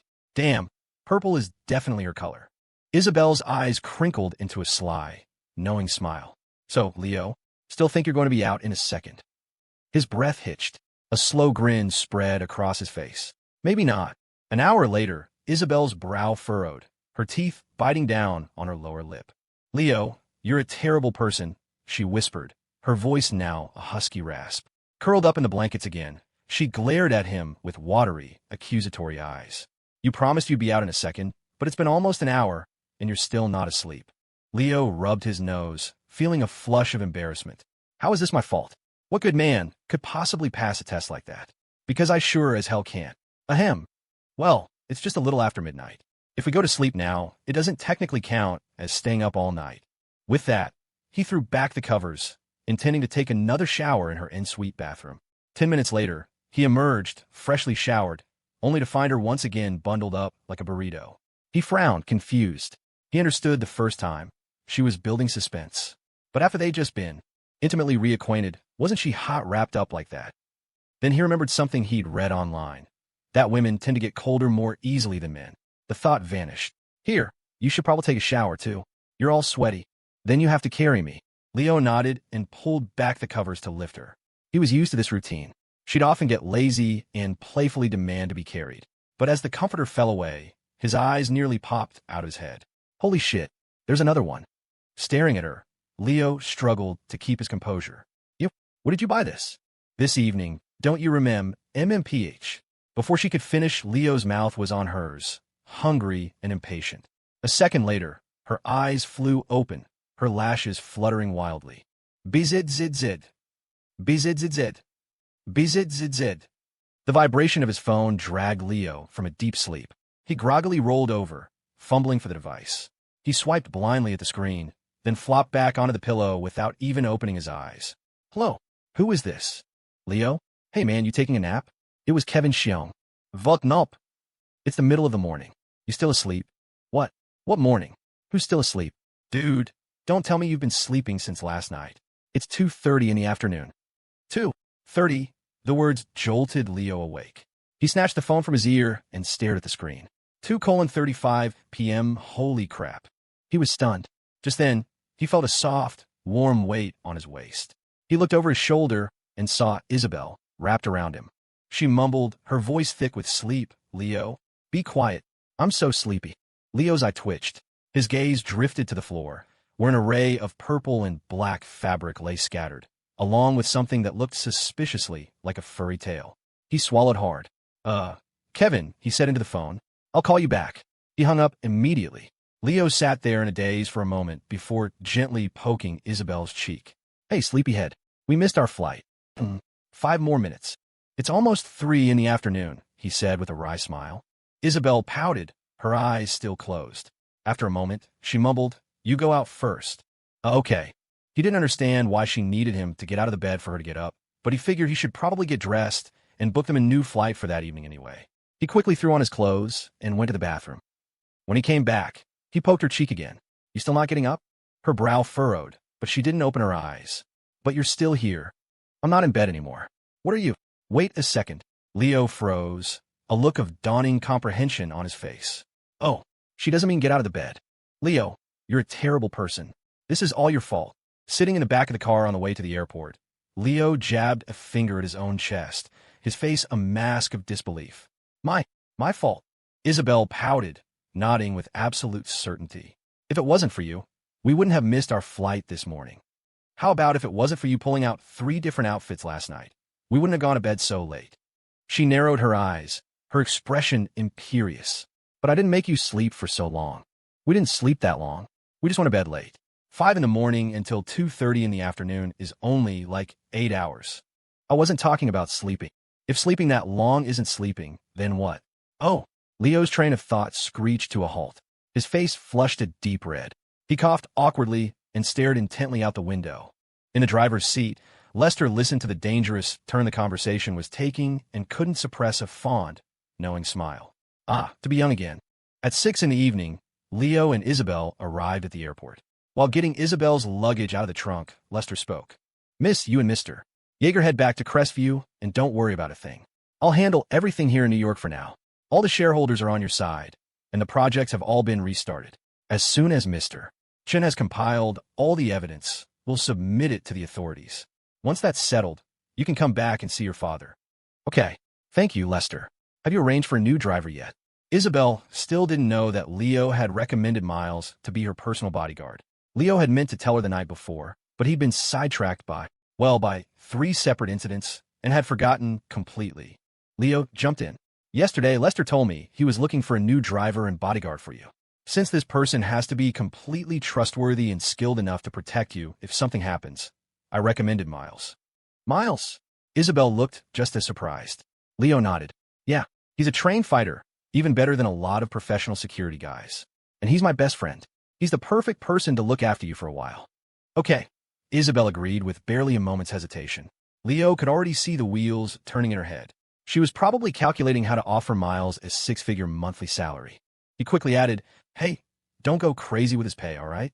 Just give him the standard salary for a personal bodyguard.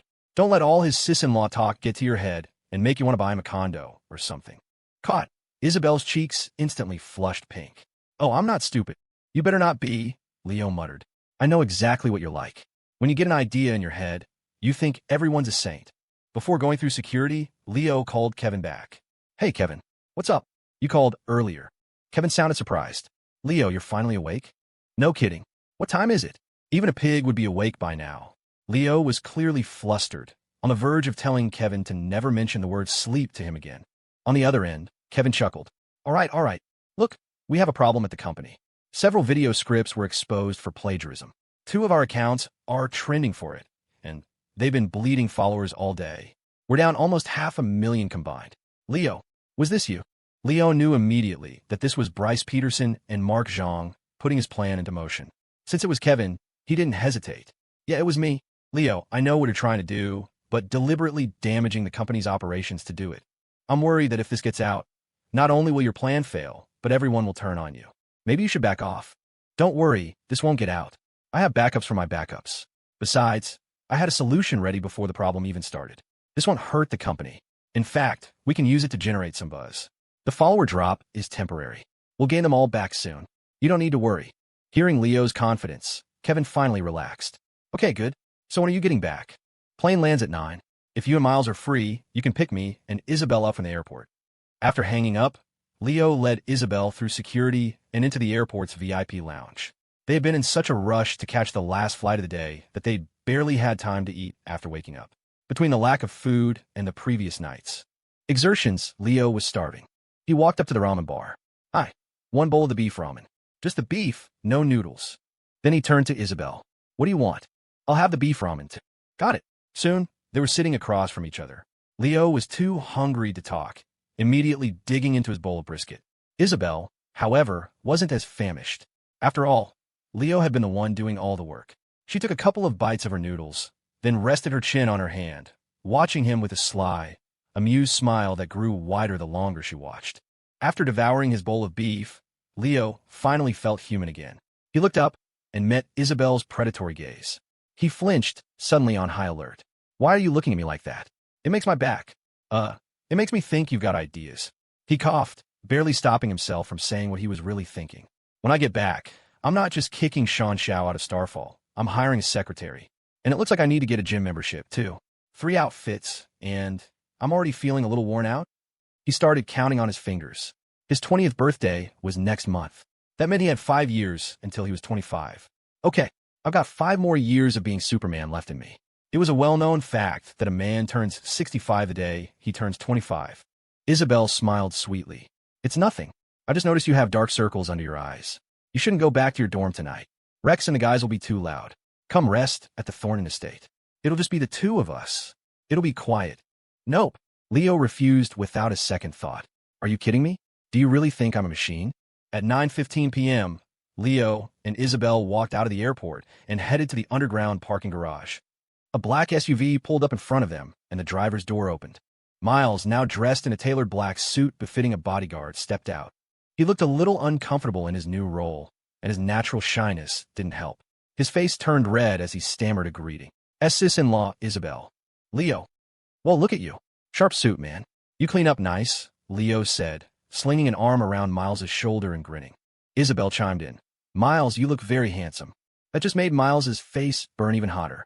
He felt like steam was about to pour from his ears. He just lowered his head and scratched the back of his neck, smiling sheepishly. Just then, Kevin got out of the passenger seat. See? I told you he looked sharp, but he kept saying I was full of it. You believe me now, Miles? Haha. Yeah, I believe you. Sis-in-law, Leo, let's get in the car. Miles walked over and opened a rear door for Isabel, carefully holding a hand over the frame to protect her head. The movement was smooth and practiced, even though he hadn't had any formal training. Leo guessed that after Lester had explained the job, Miles must have spent all night studying up on it. Leo knew his friend well. Miles might not have the quick wit or social skills of him and Kevin, but he knew his own limitations. He knew he could be slow on the uptake, so he always put in twice the time and effort to master something. That was one of the main reasons Leo had trusted him with Isabel's safety. Isabel paused, taken aback by Miles's professional courtesy. She glanced at Leo, a question in her eyes. It was clear she felt strange having one of his best friends act like hired help. Leo understood her concern. It's okay, he said with a smile. Don't feel weird about it. He's my best friend, but work is work and life is life. When he's on the clock, just forget he's my friend and treat him like your bodyguard. He clapped Kevin on the shoulder. Look, Kevin and I are best friends too, but when we're at Starfall, I'm the boss, and I order him around without a second thought. After work, we're still friends. It doesn't affect anything, so don't feel bad. Miles won't mind either. Miles nodded eagerly, his expression serious. He's right, sis-in-law. Just think of me as your bodyguard. You don't have to worry about ordering me around. Leo told me to protect you no matter what. If you feel awkward, it'll just make him worry. Reassured, Isabel hesitated for a moment longer before nodding. Okay. She got into the car, and Miles drove them to a restaurant they'd booked earlier. During dinner, Leo made it very clear that Kevin was not allowed to drink with him or Miles. Kevin was confused. Leo, I get why Miles can't drink. He's driving. But why can't you? You're not.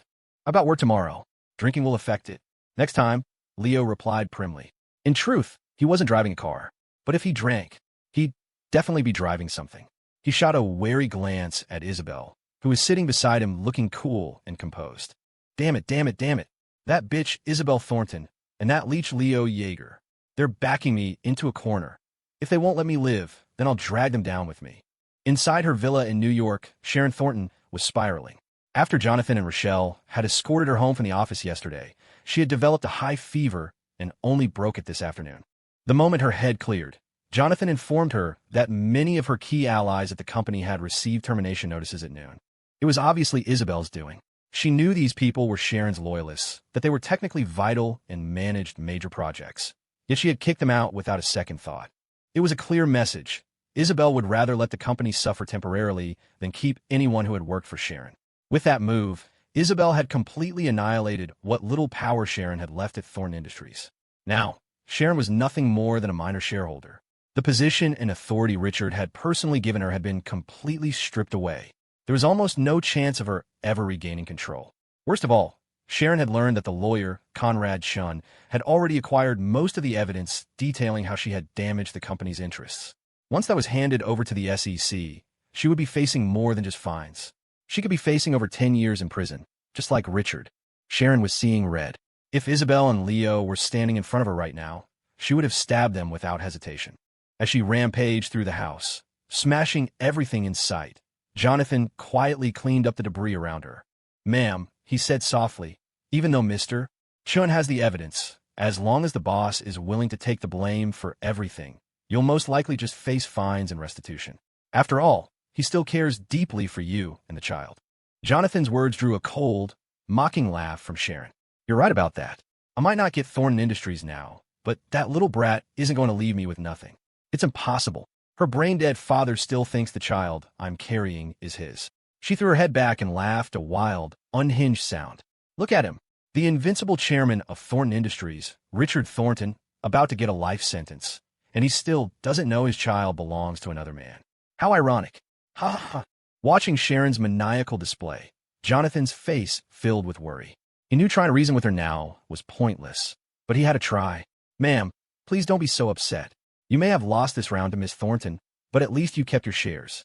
Even if you do nothing from now on, the dividends will be substantial." Sharon scoffed. "You saw what that little brat is capable of. Do you really think she'll be content to let me keep my shares? Not to mention, her father is definitely going to prison. She'll only hate me more.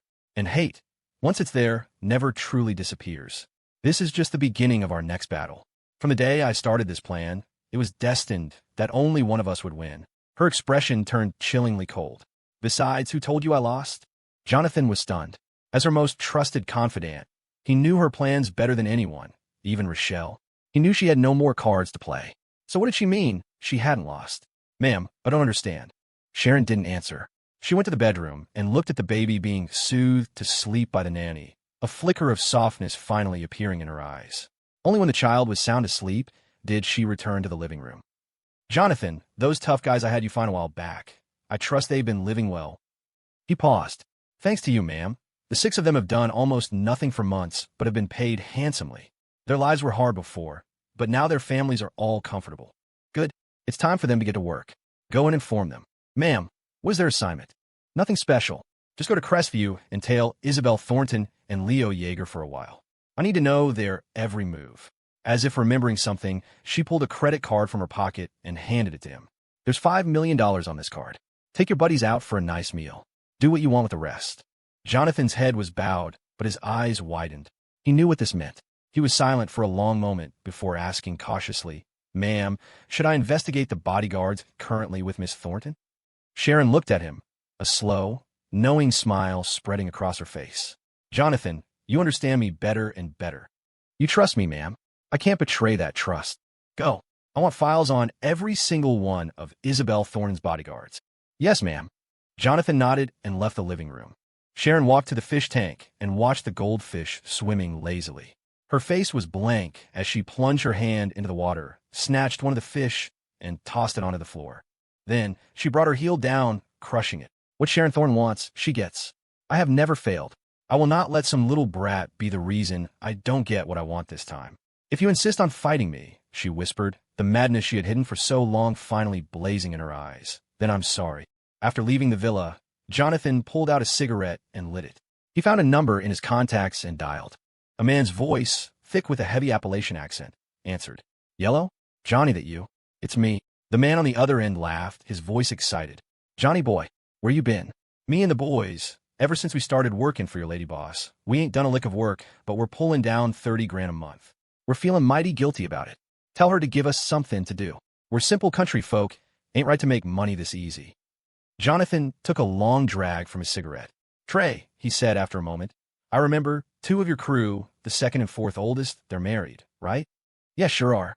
You were at both their weddings. Why you a skin? No reason. Just tell them tomorrow they can head back home. They'll get paid for the month. The other 4 of you stay put. I'm booking you tickets to Crestview for tomorrow morning.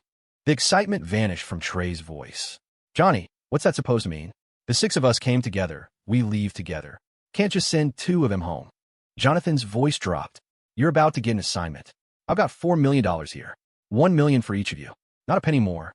Now tell me, why are you sending those 2 home? Jonathan said nothing, just smoked his cigarette in silence. The silence was answer enough. Trey froze on the other end of the line. After what felt like an eternity, he spoke again, his voice flat. Johnny, you really want us to hurt someone? Yeah. How bad you want him hurt for $1 million ahead? Jonathan didn't answer directly. He just let out a cold laugh. What do you think $1 million buys you? Trey hissed a breath through his teeth, finally understanding. Jonathan heard the click of a lighter on the other end of the line. Then, as if talking to himself, Trey said, well, damn, Johnny. You're right. The other 2, they got wives. Can't come with us. Got families to think about. Can't be on the run after. Jonathan knew he had agreed. I'll send the money and the files to your phone. The 4 of you be at the airport tomorrow morning. Got it. Johnny, you take care. After hanging up, Jonathan looked back toward the villa and sighed heavily. After dinner, Leo and Isabel made it back to the university. They spent some time cuddling in the grove, the wooded area near the women's dorms, before reluctantly parting ways. Leo whistled a cheerful tune as he pushed open the door to room 415. The first thing he saw was Rex Gow, feet propped up on his desk, casually eating strawberries. Seeing Leo, Rex arched an eyebrow and tossed a couple of berries his way. Yo, Leo, try these. They're crazy sweet. Huh, when did you get into strawberries? Leo asked, surprised. In his experience, Rex rarely ate fruit. Before Rex could answer, Felix Foam, who was smoking by his desk, spoke up. He didn't buy them. A girl named Nora-Chi did. He's been seeing her secretly for the past few days. What? Leo was shocked. Rex had specifically said he wouldn't tell Felix or Ned Nyo about her until they were official. If Felix already knew, did that mean? Leo's eyes widened as he stared at his friend. No way. Did you finally get a girlfriend? For real. Rex preened at Leo's reaction, but waved a dismissive hand. Not yet. We're one step away.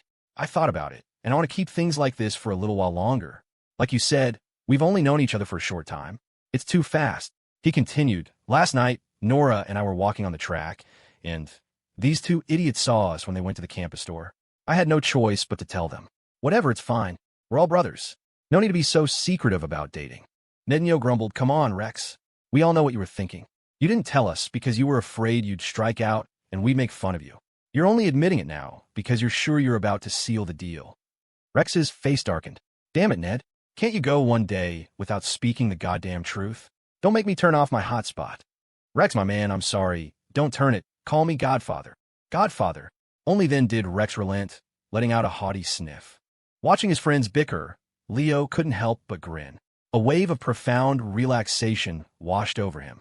This used to be his life, classes, gaming with his roommates, maybe a game of pool or a foot massage when they got bored. But ever since starting Starfall, he'd lost the right to that lazy, happy existence. But that loss had brought gains. In high school, he'd had to hustle for part-time work every break. He'd buy packs of nice cigarettes to slip to managers, buttering them up just for a chance at a higher-paying gig. And even then, he was at their mercy. He'd had to grovel for every dollar. Back then, he wasn't even worthy of their notice. None of those managers could have ever imagined that the kid they wouldn't spare a second glance for would become the boss of a company like Starfall Media before he even finished his freshman year of college.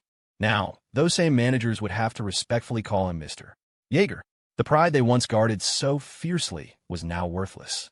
The cleverness they once looked down on now seemed brilliant. They'd probably kill for a chance to kiss his ass and get a job working for him. Seeing Leo lost in thought, the ever-restless Rex sidled up to him with a grin. Hey, Leo, give me some pointers. How'd you confess to Isabel? Leo glanced at him. I didn't. So, she confessed to you? Not really. Rex was baffled. Then how did you 2 get together? You can't just go from being neighbors to a couple. That's illegal. She kissed me once, I kissed her once, and the rest is history. Rex slapped himself hard across the face. He'd forgotten what a smug bastard Leo could be. Why did he even ask? He was just setting himself up to get flexed on. To reclaim his dignity, Rex puffed out his chest, cleared his throat, and pulled out his phone. All right, guys, help me out. My dad's thinking of upgrading my ride. Should I go for the Mercedes E300 or the Audi A6? Not missing a beat, Leo also cleared his throat and pulled out his phone, showing his chat history with Isabel. What a coincidence. Isabel said she wants to upgrade my ride, too. Says a Volkswagen CC doesn't fit my image. Should I go for a G-Wagon or a Range Rover? I feel like those might be a little too flashy, you know? Rex felt his heart skip a beat. Ignoring Leo, he turned to Felix with a cheerful smile. Felix, my man, ignore that jackass. What do you think? Sorry, Rex. My girlfriend just sent me pictures of 2 matching outfits and want me to pick one. Already down to half his health bar from Leo's attack, Rex took another 25% damage. He took a deep breath and pinned his last hope on Ned. Ned, you gotta help me. Ned shook his head. Sorry, Rex. I'm also trying to decide between 2 sleeping positions. I'm wondering which one is more likely to let me dream about meeting my soulmate. Rex wilted, slumping into his chair like a deflated balloon. Leo walked over and gently patted his cheek. Hey, don't die in the dorm room, man. Pick another spot. Rex looked like he was about to cry. He bowed his head and started typing furiously on his phone, probably begging Nora for comfort. After thoroughly demolishing his friend, Leo felt great. He washed up and collapsed in a bed, falling asleep almost instantly. After all, 3 different battle uniforms in one night? Who could possibly withstand that? The next morning, all 4 occupants of room 415 trudged to their dreaded 8 a.m. class, each sporting dark circles under their eyes. Rex's were from being up all night, seeking comfort from She after Leo's verbal assault, a move that had actually brought them closer. Felix's were from a late-night gaming session with Cece after they'd picked out their matching outfits. Ned's, naturally, were from staying up reading romance novels on his phone, writhing in his bed like a worm as he envied the fictional characters' sweet love lives. And Leo's, he was still recovering from the night before last. He really should have gone to Starfall first thing. Kevin's call yesterday had made the plagiarism issue clear, and he'd been getting nonstop messages from the group chat since last night. Ruby Yu and Quinn Fan had also messaged him privately, urging him to come back and deal with the crisis. But his reply to all of them was the same. I can't come back to Starfall right now. Let Sean handle it. It's not a big deal. He can manage it on his own. If he was going to kick Sean Shao out, he had to let the bullet fly a little longer. Sean was, after all, a founder of Starfall. To oust a founder, you needed to win the hearts and minds of everyone else. By stepping back, Leo was putting Sean on the hot seat. The departments and accounts in trouble were the very ones Sean had been personally responsible for. This was all Leo's doing. To be blunt, he knew that if he were in Sean's shoes, he couldn't have handled this situation perfectly either. It was a long-planned setup, designed specifically to destroy Sean's image within the company. He wanted everyone to know that the only person at Starfall who could truly solve problems was Leo Yeager. Sean was just another shareholder hiding behind the founder label. In reality, Sean was competent. He might not have Leo's audacity, but he was a decent operator. The only reason he couldn't solve this problem was because Leo was framing him. And how could he possibly explain his way out of that? The person who frames you knows better than you how innocent you are, Leo thought grimly. Because they were up early, the 4 guys grabbed breakfast at the cafeteria before heading to class. They noticed Rex was carrying 2 breakfast bags. Rex, why'd you get 2? You that hungry? Felix asked, pushing up his glasses. Rex just grinned mysteriously. You'll see. When they got to the lecture hall and sat down, a petite figure timidly entered through the back door. Leo did a double take, his mouth falling open. It was She. Not just Leo, but Felix and Ned were stunned, too. It finally clicked why Rex had bought 2 breakfasts. He was bringing one for her. Rex chuckled. Nora doesn't have a class this morning, and this is just an elective. So she said she'd come hang out with me for a bit. Hey, guys, be cool, okay? No swearing. Leo rolled his eyes. You're the only one who swears like a sailor. Ahem, that was the old me. I have a very respectable image in front of Nora. Don't ruin it for me. My 3 godfathers capice. Seeing Rex willingly humble himself, the other 3 shared a smile. You know what's good for you. Soon, Nora was sitting in the seat Rex had saved for her. Even though she blushed meeting Leo and his buddies, she still went right up and said hi. Hi, my name is She. Hey, how's it going? The 3 of them mumbled through mouthfuls of breakfast buns. Maybe it was from being a boss for so long, But Leo now had a habit of subconsciously analyzing people's appearances and expressions to figure out what kind of person they were. The moment he saw Nora in person, he had a rough idea. Even though she seemed introverted, just as Rex had described, reminiscent of Clara's shy demeanor, there was a fundamental difference. Clara's shyness stemmed from a place of low self-esteem. When people looked at her, she assumed she'd done something wrong and was being judged. Nora's introversion felt like a front, as if she was intentionally trying to hide something. Not that she was being fake, exactly, but it gave him the distinct impression that she wasn't truly introverted. As Leo mulled this over, Felix leaned in and whispered, "Hey, Leo, you think Rex and Nora will actually happen?" "I mean, probably." Last night, he said they were just one step away from making it official.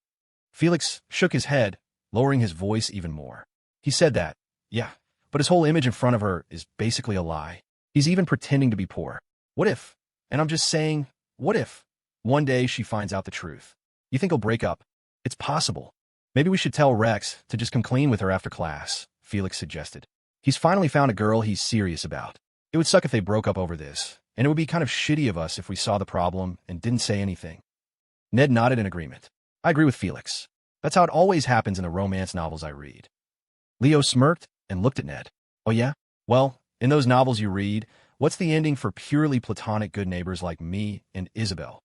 Ned thought for a moment, then said with a dead serious expression, couples like you, who've kissed each other senseless but still claim to be purely platonic good neighbors. They usually end up with 5 kids. Leo froze, an involuntary shiver running down his spine. He subconsciously touched his lower back. Why? Does that hurt? Once the 8 a.m. lecture officially began, most of the students in the back rows used their arms as pillows and promptly went back to sleep. The professor usually turned a blind eye. Maybe halfway through the class, he'd wander back and symbolically tell everyone to wake up. College wasn't high school. Most professors weren't that strict. Besides, Crestview Polytechnic was a top-tier university. The students who got in generally had good study habits. Even if they slept through a lecture, they'd find time to catch up later. The failure rate was pretty low. Of course, students like Leo and Rex were the exception. One was busy running a company and didn't care about his grades, especially since his advisor and the dean had already guaranteed he wouldn't fail. The other was just waiting to graduate and inherit the family business, so he couldn't care less about what he learned. So, as the class started, Rex and Nora sat in a corner, happily eating breakfast. Rex even had the nerve to feed Nora a few bites, a sight that made Ned's teeth ache with envy. 3 of the 4 guys in room 415 now had a girl by their side, while he was still stuck hugging his phone every night, dreaming of a love life he read about in novels. Halfway through the class, Nora seemed to have grown comfortable sitting with him. She occasionally struck up a conversation with Leo and the others.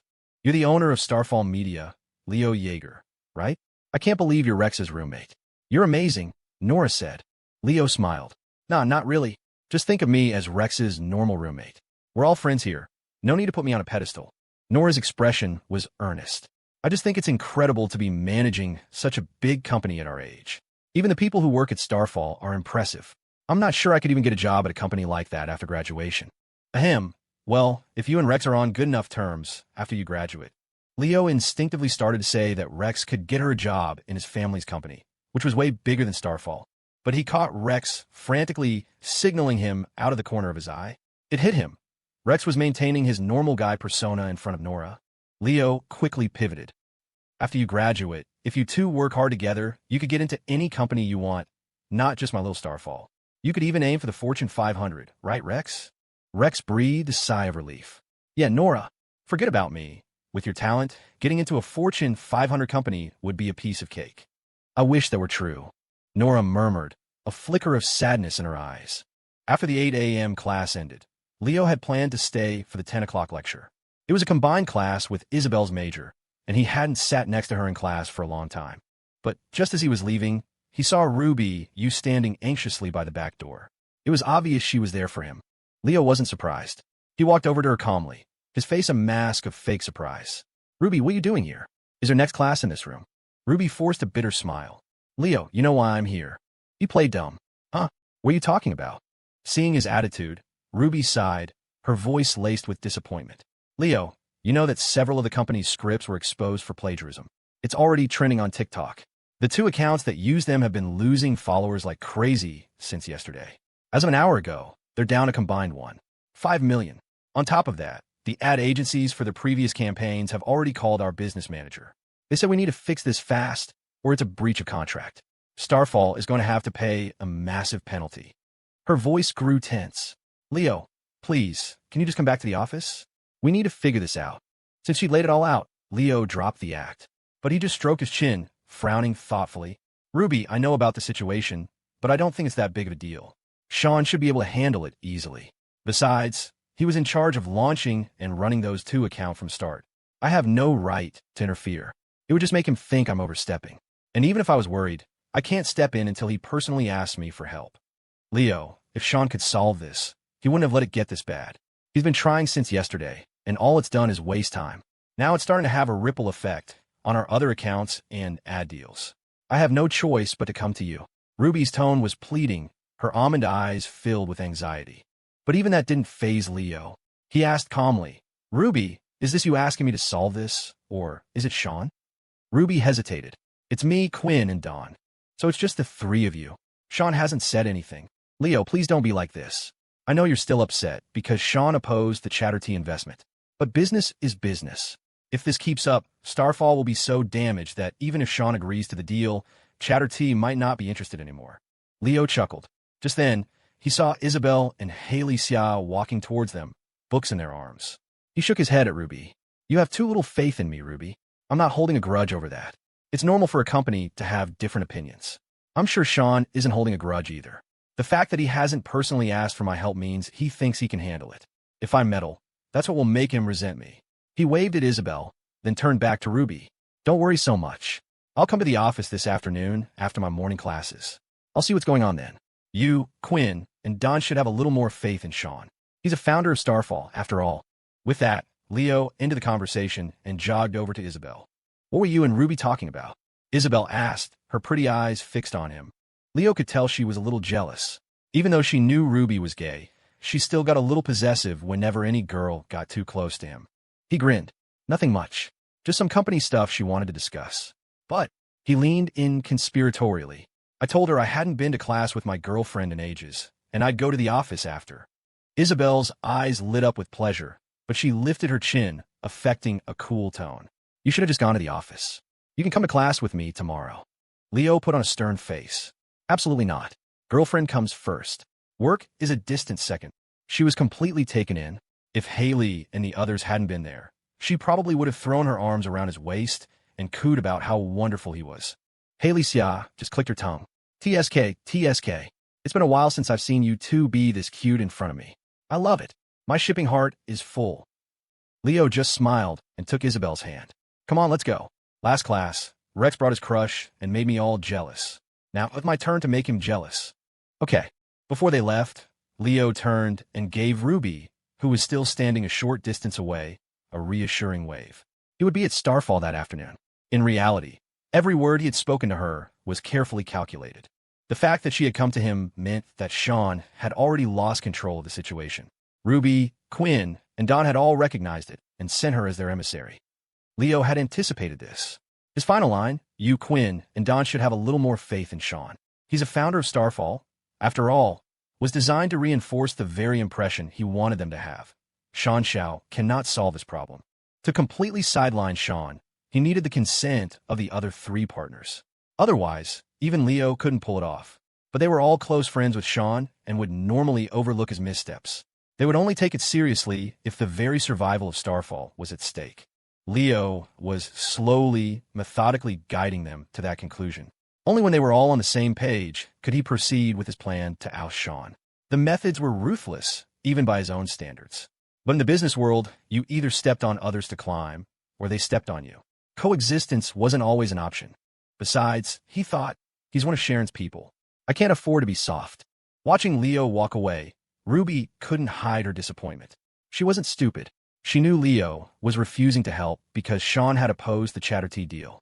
Of course, none of them suspected that the crisis itself was Leo's creation. They just thought he was using this unfortunate turn of events to force Shawn's hand. She sighed and called Quinn Fan. He answered almost immediately, his voice tense. Ruby, did Leo agree to come to the office? No. He said it's not a big deal, so he's going to class. He won't be in until this afternoon at the earliest. Are you kidding me? This isn't a big deal. From what I know of him, he wouldn't be this relaxed about a crisis like this. What's going on? Ruby gave a bitter laugh. Quinn, I think he's right. It's probably not a huge deal. We just can't solve it. So the impact is snowballing, which makes it seem bigger to us. Big or not, he should be here helping us fix it. He said that with Sean's abilities, he should be able to solve it. And since Sean was responsible for those accounts from the beginning, he doesn't want to step on his toes unless Sean asks him directly. She sighed again. You can read between the lines. He's using this to pressure Sean into agreeing to the Chatterjee deal, right? Yeah, that's obvious. So, as long as Sean doesn't give in, Leo won't step in. And Yumi and Don all know Sean doesn't have the ability to fix this, or we wouldn't be panicking right now. Quinn was silent for a long moment. I get it. Come on back. I'll get Don, and the three of us will go have a serious talk with Sean. I never thought the Chatterjee investment was as sinister as he made it out to be. Okay. Sitting in class next to Isabel, Leo was in an excellent mood. They held hands under the desk, and when the professor turned to change a slide, he leaned over and stole a quick kiss right in front of Rex. Rex instantly saw red. Damn it, Leo, you're not human. Isabel is supposed to be the Ice Queen, and you've totally corrupted her. Isabel, don't let him lead you astray. Remember who you are, a cool, aloof goddess. Isabel just tilted her chin up defiantly. I'll do what I want. Leo vaguely recalled that it had been about 2 weeks since he'd last attended a class with Isabel. Sitting next to her now, with the bright sunlight streaming through the window, he felt a profound sense of peace. The last couple of weeks had been draining for both of them, physically and mentally. For a fleeting moment, he wished he'd never gotten involved with Starfall, wished Isabel wasn't an heiress, but just a girl from a normal family. They'd lose a lot of material comforts, but they wouldn't have to spend their days scheming and fighting corporate battles. Of course, he knew it was just a fantasy. Isabel probably wouldn't be able to adapt to a life like that anyway. Leo, what are you thinking about? Isabel asked, noticing his distant, nostalgic expression. Her voice pulled him back to the present. He smiled. Nothing. Just thinking that it's already March. It's been almost a year since we became neighbors. Isabel nodded, a soft smile playing on her lips. Yep, and it's been about 6 months since you tricked me into being your girlfriend. Leo tilted his head, feigning offense. I don't think that's right. Wasn't it you who tricked me? It was you. Definitely you. Isabel pouted and grabbed Haley Xia's arm. Haley, Leo's bullying me again. Haley fixed Leo with a glare. Leo, Isabel is so good to you. How could you bully her? If you don't appreciate her, then I'm not going to be so polite anymore. Leo was taken aback. This wasn't a move he was used to seeing from Isabel. But compared to the girl she was a year ago, she had changed so much. She now had more than just him to rely on. She had a good friend like Haley. He laughed and raised his hands in surrender. All right, my bad. Just don't go stealing my girlfriend. Okay. Seeing him concede, Isabel released Haley's arm, a triumphant smirk on her face. Just then, the professor started walking toward their row. The three of them immediately sat up straight to avoid being called out. But for the rest of the class, Leo's mind was elsewhere, drifting back through his memories of the past year. He thought about Isabel's transformation, from the cold, unapproachable heiress to the lively girl she was now, who wasn't afraid to be playful and affectionate. He couldn't pinpoint the exact moment he had truly fallen for her. Maybe it was when his Aunt Brenda had come to the school demanding money, and he'd overheard Isabel's heartfelt sympathy for him. Maybe it was all those times she'd used flimsy excuses to play computer games with him when they were just neighbors. Or maybe it was every single time she, a girl who was never the initiator, had bravely taken the first step toward him. Looking back, he realized he couldn't name a single moment. Love was like that. A young heart didn't need a reason. It just needed a feeling, an atmosphere, a single moment that a clueless boy would remember for a long, long time. After class, the guys from room 415 and the girls from room 311, at Haley's suggestion, all went to the campus cafeteria for lunch together for the first time. Not wanting to be the odd one out, Rex called Nora-Chi to join them. The 9 of them sat around a large table, a happy, boisterous group. Ned poked Felix's arm. Felix, Rex brought Nora. Why don't you call Cece over too? We haven't met her yet. Nah, we're just in cafeteria. It's too much trouble to have her come over. Next time we all go out for a proper meal, I'll bring her and introduce you, Felix said, adjusting his glasses. A happy smile touched his lips at the mention of her name. The 9 of them ate amidst laughter and cheerful conversation, drawing envious looks from other students. Leo was a celebrity on campus now. Everyone knew he was the boss of Starfall Media, with nearly a dozen million follower influencers under his management. Many had speculated that a young, handsome, and rich guy like him was probably involved with his female creators, but he was just careful enough to avoid any scandals. But then they saw the girl sitting beside him, a girl who was cool and reserved to outsiders, but whose smile for Leo was breathtaking. And they finally understood. It wasn't that there were no scandals. It was that Leo simply wasn't interested in those influencers. His girlfriend was more beautiful than many celebrities. Why would he settle for an influencer? And rumor had it, she was a mega heiress with a family fortune in the billions. Once the truth was out, some of the guys on campus were sick with jealousy. How was it fair? This guy had it all. Who could they possibly complain to? After lunch, Leo took Isabel's hand and waved goodbye to the group. No.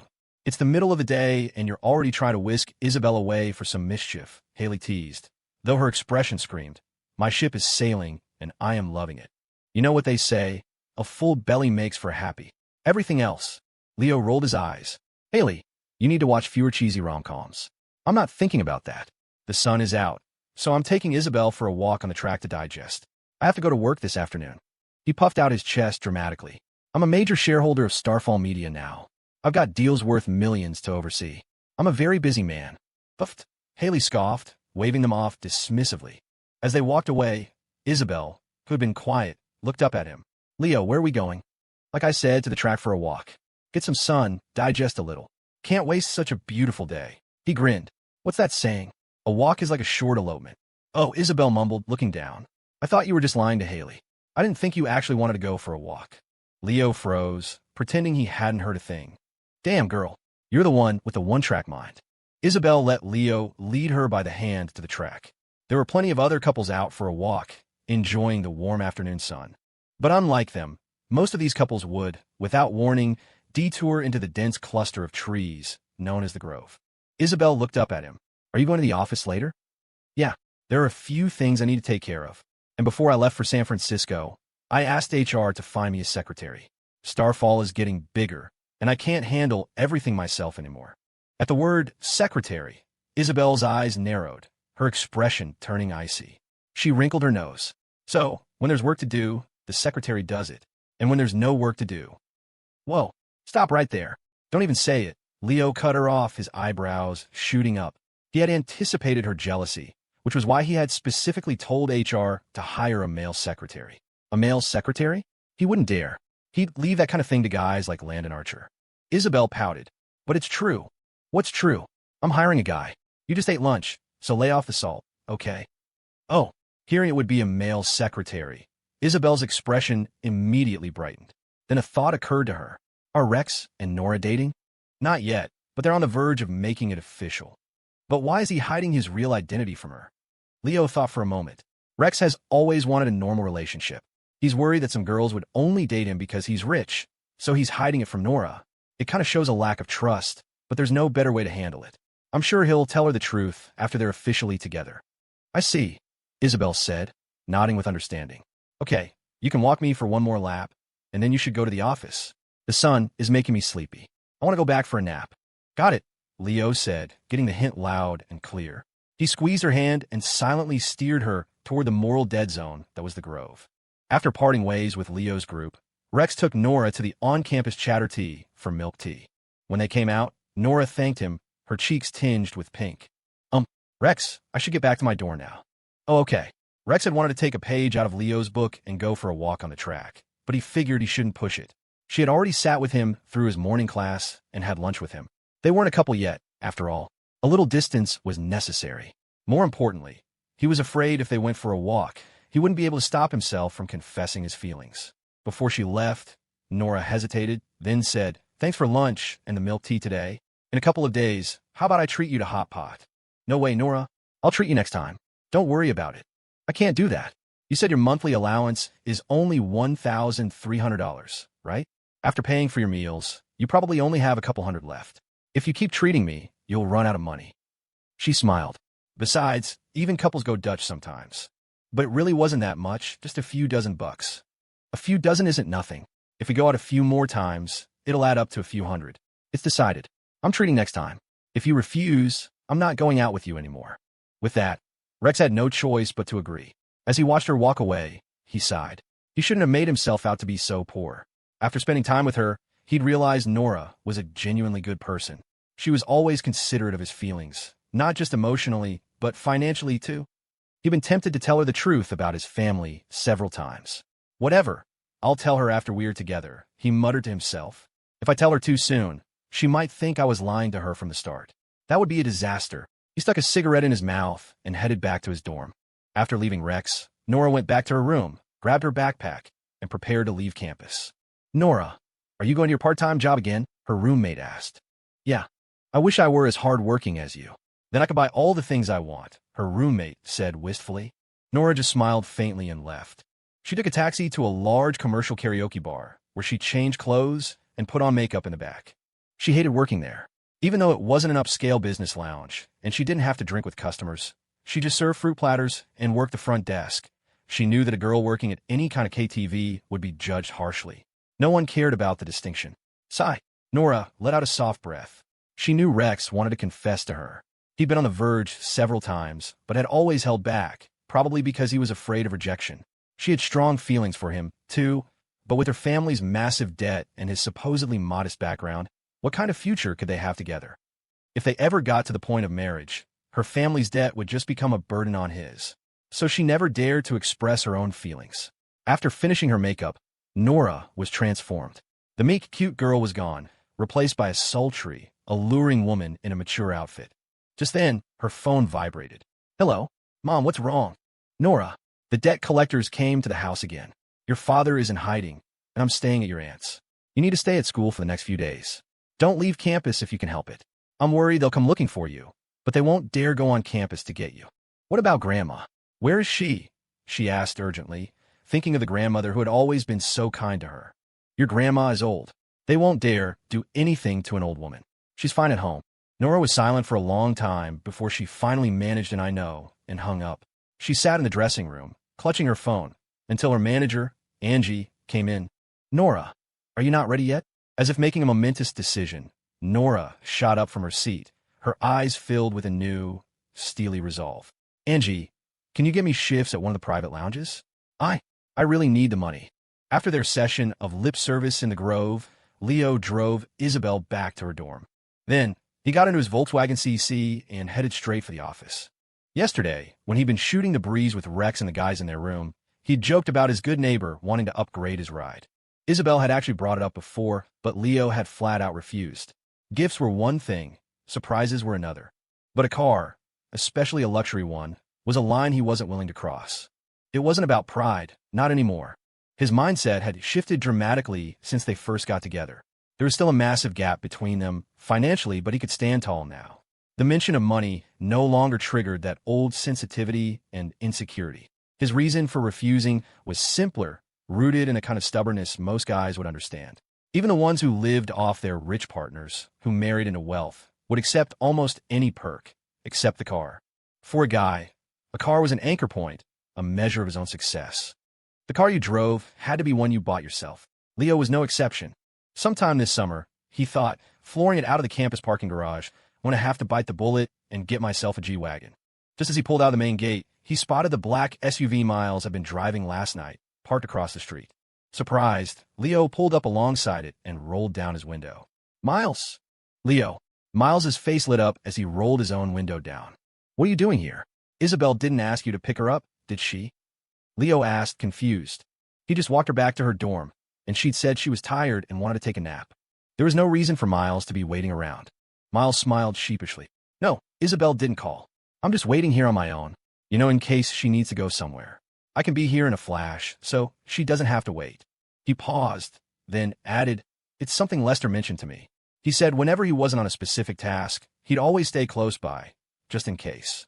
You don't have to do that, Leo said. She rarely goes anywhere on weekdays, and if she does, she'll call you ahead of time. Isn't your grandpa still in the hospital? The campus isn't far from there. You can stay with him. There's no rush to get over here until she calls. But Miles just shook his head, scratching the back of his neck with a good-natured smile. I don't think that's right, Leo. Lester was her full-time driver and bodyguard. He was basically on standby 24/7. If he could do it, so can I. I don't want Isabel to feel like she's getting a downgrade. Besides, Lester already helped me get my first month's salary in advance from accounting. It's a lot, so I used the money to hire a private nurse for my grandpa. She'll take better care of him than I can, which means I can focus on my job here without worrying. The more Miles spoke, the more certain Leo was that hiring him had been the right call. Anyone else, unless explicitly ordered by Lester, would never have taken the initiative to wait near campus like this. Leo didn't argue with Miles's voluntary overtime. He just nodded, his voice filled with gratitude. Miles, thank you. Seriously, don't mention it, Leo. This is my job, for one. But even if it wasn't, after everything you and Isabel have done for me, this is the least I can do. All right, I'm heading to the office, got some things to handle. I'll bring you on to campus sometime. You got to try the cafeteria food. It's got character. Sounds good. After parting ways with Miles, Leo drove straight to the Starfall building. The moment he walked into the office, the atmosphere felt different. Normally, you'd see a few employees who'd finished their work for the day chatting with colleagues or watching something on their phones. But today, everyone was glued to their screens, their expressions grim. People were rushing back and forth between desks, exchanging scripts and ad contracts with a sense of urgency. Leo kept his expression neutral, doing a mock inspection of the workstations. After 2 laps, he stopped behind Mark Zhang and cleared his throat. Everything running smoothly. Mark jumped, a flash of panic in his eyes when he saw Leo. He knew the trouble brewing in the company the last couple of days was directly tied to him and Bryce Peterson. If Sean Shao found out, he was toast. But he prepared for this. The panic vanished as quickly as it appeared, replaced by a professional smile. Smoothly enough, Mr. Yeager. Just a little trouble with the script editing, which has added to my department's workload. As long as your work is going well, Leo said, his eyes crinkling into a smile. He patted Mark's shoulder and moved on, making the rounds to other employees with similarly superficial questions. With that done, he was about to head to HR to look over the candidates for his new assistant when Ruby Yu intercepted him again. Leo, you're finally here. Leo offered a placid smile. Yeah, Ruby. I came to personally check on the candidates interviewing for my assistant position. Starfall is getting bigger, and with my classes, I can't be as hands-on as I used to be. Ruby's face stiffened. You're just here to interview an assistant. Of course, Leo said, nodding as if it were the most obvious thing in the world. Like I told you this morning, the issues at the company aren't a big deal. Sean hasn't even asked for my input, which clearly means he can handle it on his own. I'll say it again, you, Don, and the others need to have a little more faith in him. You've known him longer than I have. You should know what he's capable of. So just relax. You guys are being too sensitive, acting like the sky is falling when it's really not. Leo's face was a mask of calm. He knew that after Ruby's failed attempt to recruit him that morning, she, Quinn, and Don had almost certainly gone to confront Sean. And since Sean hadn't called him, it was clear he'd rejected their proposal. So Leo's current speech was just adding fuel to the fire, designed to completely erode their confidence in Sean. Seeing Ruby standing there, speechless, Leo glanced at his watch. Well, if there's nothing else, Ruby, I'm off to my interviews. Sir, these are the 4 candidates who passed the initial screening. Here are their resumes. The HR manager handed a stack of folders to Leo. Leo took them and flipped through them casually, his eyebrows shooting up when he saw a woman's profile. Why is there a woman in here? Didn't I say I only wanted male applicants? The manager froze. He'd assumed Leo was just being polite, since the vast majority of executive assistants were women. The job required handling a mountain of tedious details and managing a boss's hectic schedule. Women, in his experience, were generally better organized, more patient with repetitive tasks, and had a natural advantage in communication. They were better listeners and could express themselves more tactfully. Plus, on business trips, an attractive female assistant could serve functions a male one couldn't. So, he'd taken the liberty of advancing an exceptionally qualified and beautiful female candidate to the final round. He never imagined his boss was being literal. Mr. Yeager, I just thought. Leo saw the man's reasoning. His intentions were good. He waved a dismissive hand. It's fine, I get it. Don't worry about it. But please let her know the position has been filled. I'm really not considering a female assistant. Was he kidding? If he hired a woman, the one at home would have a meltdown. Not happening. Not in a million years. The HR manager nodded and excused himself to dismiss the female candidate. Leo then went into the interview room and presented the 3 remaining men with a few scenarios he'd prepared, asking them how they'd handle each situation. About half an hour later, he made his choice, a man named Aiden Kane. Sir, thank you for selecting me for this position. I look forward to it. As Aiden launched into a heartfelt thank you speech, Leo cut him off with a smile. You don't have to say all that. I'm just a college freshman, and you're a good 7 or 8 years older than me. Go ahead and get the paperwork done with HR, then get up to speed as quickly as possible. I have a lot on my plate and need you to start managing my schedule right away. Understood, sir. As a professional assistant, Aiden instantly gleaned Leo's no-nonsense style. He dropped the formalities and went straight to HR to finalize his employment. With the interviews done, Leo returned to his office to handle some routine work. Around 5 in the afternoon, he drove back to campus, with no intention of lingering at the company. Before he left, he cast a long look at Ruby, Dawn, and Quinn huddled together in Dawn's office. Should be just about time, he thought. Tomorrow or the day after, at the latest. Sean's not going to hold out much longer. Back on campus, the first thing Leo did was call Isabel. Are you awake? I've been up since 4, she replied. Her voice was clear, but he could hear a lot of noise in the background. You're not in your dorm? It sounds loud over there. No, I'm on the athletic field. Zoe has a performance this afternoon, so Haley, Jesse, and I came to watch her dance. Are you still at the office? Nope, just got back. It's almost dinner time. It's pretty warm out. In a mood for some greasy barbecue from a food truck. We can invite Haley and the others. He felt he owed them. They had booked flights to New York to comfort Isabel without a second thought. Leo knew they weren't expecting anything in return, but as her boyfriend, it was his duty to show his gratitude. Hearing the words greasy barbecue, Isabel's tone instantly brightened. Okay, come find me on the field. Zoe's almost done. On my way. He hung up and headed for the field, where a crowd of several hundred students had formed a circle. Loud hip-hop music blasted from a speaker in the center. Before he could even start looking for Isabel, a familiar figure darted out of the crowd and ran straight toward him. A smile spread across Leo's face as he watched her approach, and he opened his arms. A moment later, she crashed into his chest. Her long, lovely eyes curved into crescents, shining with a joy that came from deep within her soul. The sweetness of her expression made his heart flutter. She nuzzled against his chest for a second before looking up, her face full of surprise. You finished your work so quickly? Leo grinned. Of course. I was in a hurry to get back to my good neighbor. Isabel pouted. I'm not your neighbor. I'm your girlfriend. All right then, my dear girlfriend. Where are your roommates? Your boyfriend is starving. Let's go get something to eat. Isabel turned, standing on her tiptoes to scan the crowd, then waved toward a spot in the distance. A few moments later, Haley, Zoe, and Jesse walked over. Haley chuckled. TSK. You two are just too sweet. You don't have any financial pressures, so why not just have a baby already? I'm suddenly in the mood to be an aunt. Leo made a face. What are you talking about? We're just freshmen. We're still babies ourselves. How can we have a baby? Ugh, Haley gagged dramatically, rolling her eyes. Leo, we haven't seen you for one afternoon. How did you get so cheesy? Isabel can be a baby, but you're an old baby at best. Leo just laughed, taking Isabel's hand. Come on, let's go. Barbecue is on me tonight. The boss is paying. The 5 of them had a great time eating barbecue. At Haley's suggestion, they started a game of truth or dare. Leo and Isabel were no match for the combined forces of the 3 roommates and lost several rounds. Every time they chose dare, Haley made them kiss in front of everyone.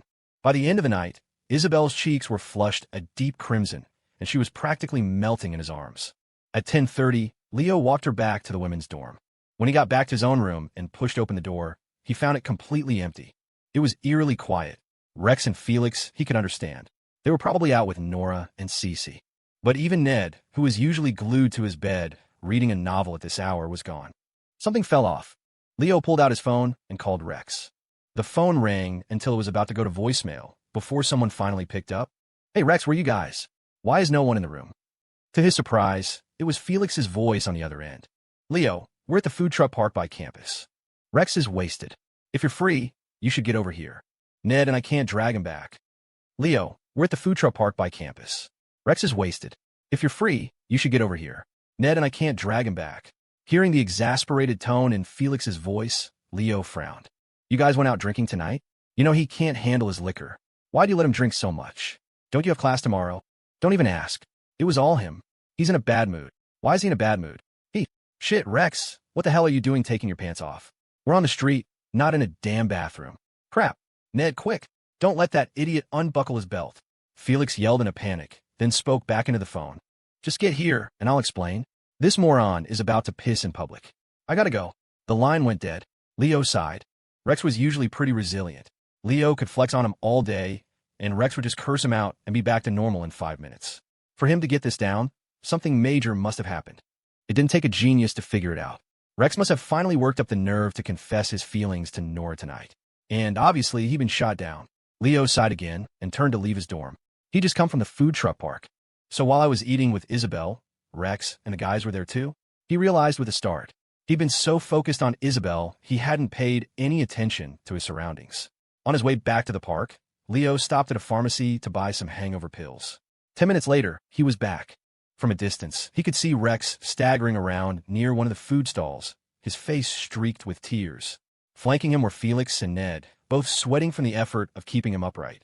Leo clicked his tongue and walked over. Rex was so drunk he didn't even notice Leo at first, just kept swaying and muttering things like, "Why?" and "Nora, don't go." Classic simp. Seeing Leo, Felix let out a long sigh of relief. "Leo, thank God you're here. Let's get him back to the dorm." If Ned and I hadn't stopped him, he would have whipped it out and started peeing right here. He'd have been arrested for sure. What happened to him? Why'd he drink so much? Leo glanced at their table and saw 7 or 8 empty beer bottles and a bottle of Jack Daniels. He'd been mixing. Felix shook his head with a bitter smile. "Don't ask." Around 7, Rex told us he was going for a walk with Nora on the athletic field. Less than half an hour later, he called us and told us to meet him here for drinks. By the time Ed and I got here, he was already started. The second he saw us, he just broke down, saying he'd confessed to Nora and she'd rejected him. "So he really got rejected," Leo muttered. It was just as he'd suspected. Only matters of the heart could get Rex this upset. Suddenly, Leo realized that from where Felix was sitting, he would have had a clear view of the table where he, Isabel, and her friends had been eating. "Felix, I was here with Isabel and her roommates tonight," Leo said. "You must have seen me, right?" Felix nodded. "Yeah, I saw you guys." "Then why didn't you call me over?" Felix adjusted his glasses, his expression serious. "Normally, I would have. We could have combined tables, had a good time. But not tonight. We all know Rex has a lot of pride. You saw how hard he was crying. It's one thing for us to see it. We're his brothers, there's no shame in that. But if Haley and the others had seen him like this, who knows what they'd think of him later. So I didn't say anything. I figured Ned and I could just carry him back to campus when he passed out." Hearing this, Leo clapped Felix firmly on the shoulder, saying nothing more. Just as he thought, there wasn't a single guy in their dorm with low emotional intelligence. Leo pulled the hangover pills from his pocket and walked over to Rex. "Rex, take these." "Who? Who the hell are you? Why? Why should I take your pills?" Rex's tongue was thick with alcohol, his words slurring together. "It's Leo." "Oh, Leo." Rex squinted, leaning in close to confirm it was really him. A self-deprecating smile spread across his face. "Leo, I confessed to Nora, and she turned me down. Now you've got another reason to flex on me. Ha ha. I'm not here to flex on you. Just take the pills. You've got class in the morning. It'll help with the headache." Leo patiently held out the water and medicine. Sensing Leo's genuine concern, Rex's nose started to run, and fresh tears welled in his eyes. His lip trembled, and he turned his head away, choking out, "Leo, when I told her, she didn't even have to think about it. She just rejected me. But even as she did it, I could tell. I could tell that's not what she really wanted. She likes me too. I might not seem like the sharpest tool in the shed, but I know what I see. I never would have been so bold if I wasn't sure she felt something for me." He paused, then let out a loud sob. "But why? Why would she reject me? She clearly likes me." Rex was already unsteady on his feet from the alcohol, and his sobbing made him gasp for air. He was about to collapse when Leo shot out a hand and steadied him. "Rex, if it's really like you say, that Nora likes you but still rejected you without hesitation, maybe there's something she's not telling you." "That's what I thought, too. I asked her to tell me what was going on. I said if it was because we haven't known each other long, I could wait. But she said there was nothing to tell me. She told me to stop contacting her, that she wasn't good enough for me, and that she could never be with me. Then she just turned and walked away. Leo, am I really that worthless?" Rex's cries grew louder, attracting stares from people at nearby tables. Leo shot a look at Felix and Ned, then pressed the hangover pills into Rex's hand. "Rex, take the medicine. Let's get you back to the dorm, and we'll talk there." Felix and Ned rushed over, and the three of them started guiding Rex toward campus. But Rex resisted, yelling that he never wanted to go back to CPI again. Ignoring him, they used all their strength to drag him away from the food truck park. The park was right next to campus, and at least half the customers were CPI students. As Felix had said, Rex was incredibly prideful. Normally, he would never make such a scene in public. Nora's absolute rejection had clearly broken him, leaving him in a state of self-destructive despair. To save him from embarrassing himself in front of so many of his peers, they ignored his protests and hauled him away. That's what real brothers do. When you're just hanging out, they'll mess with you, roast you, and leave you speechless. But in front of the girl you like, they'll be your hype men, making sure you look your best. And when you're at your lowest, they'll have your back, protecting your dignity at all costs. They can make fun of you, they can bully you, but if anyone else tries, they'll be the first to step up. And afterward, they'll invite you out for dinner and video games, then laugh and say, "See you tomorrow, son," as you head home. Damn it, Rex, do you ever piss? Your 3 godfathers had to carry your ass all the way back here. When you sober up tomorrow, you owe each of us a damn apology on your knees. Felix grumbled. It had taken them nearly an hour to get Rex back from the park. The whole way, he'd acted like a lunatic, crying 1 minute and laughing the next. No one would ever guess that this drunken mess was the heir to a multi-billion-dollar fortune. By the time they got back to campus, he was already half conscious. Now, he was fast asleep and snoring loudly. After heaving him onto his bed, the 3 of them collapsed into their chairs, panting. After a few moments, Leo spoke. "Felix, what exactly happened tonight?" Rex and Nora seemed fine during the day. Why did he suddenly confess? And why did she reject him so harshly? I'm not really sure. He said he was just going for a walk with her, and the next thing we knew, he was confessing. Leo thought about it. Rex probably saw all the couples being affectionate on the field, got caught up in a moment, and blurted it out. But the question remained. Nora's attitude toward him had been so positive all day. All 3 of them had seen it. It was just as Rex had said. They were just one step away from making it official. If Nora wasn't interested, she never would have gone to class with him or had dinner with his best friends. Anyone could see that those were girlfriend activities. And Nora didn't seem like the type to lead someone on. So why the cold, hard rejection? As the 3 of them sat there trying to piece it together, Rex suddenly shot up in bed, leaned his head over the railing, and threw up. "Oh shit!" Leo, Felix, and Ned yelled in unison. Without a second thought, they scrambled to the balcony and threw open all the windows. Felix pinched his nose, cursing. "Rex, you're supposed to do that in the bathroom. You're disgusting your 3 dads." Despite his complaints, he grabbed a bucket to fill with water while motioning for Ned to get the mop. Together, they started to clean up the mess. "Bleck," Rex heaved again. Afterward, he hung over the side of the bed for a while, looking a bit more lucid. The hangover pills Leo had given him seemed to be kicking in. Seeing his friends cleaning up his mess, Rex, his face still flushed, managed a sheepish smile. "Sorry, guys. TSK, what's with the politeness with your old man?" Leo teased. For once, Rex didn't argue back. He just offered a weak smile, then hopped down from the top bunk. He pulled out a cigarette, tossing one each to Ned and Felix. Knowing Leo didn't smoke, he lit one for himself, took a long drag, and sighed. "Man, finally find a girl I really like, and I get shut down this hard. You guys saw it too, right? Nora likes me. So why?" Leo, who had been replaying the events in his mind, suddenly remembered a detail. Back at the park, Rex had said that when Nora rejected him, she'd also said she wasn't good enough for him. "Rex," Leo asked, "when she turned you down, did she say she wasn't good enough for you?" "Yeah, she did. It was weird. I've been telling her I'm from a normal family. What's there to not be good enough for? So maybe her family situation is really tough." Rex shook his head. "I don't think so. From what I can tell, she's from a middle-class family. Not poor, not rich. And she has no idea I'm a trust fund kid. I just don't get it." Leo felt a suspicion forming. "It sounds like she has a reason she can't tell you. Tomorrow, I'll go with you to find her." "Leo, you don't have to try and make me feel better." Leo rolled his eyes. "Who the hell is trying to make you feel better? Are you going or not?" Rex's bravado deflated. "I'll go," he mumbled.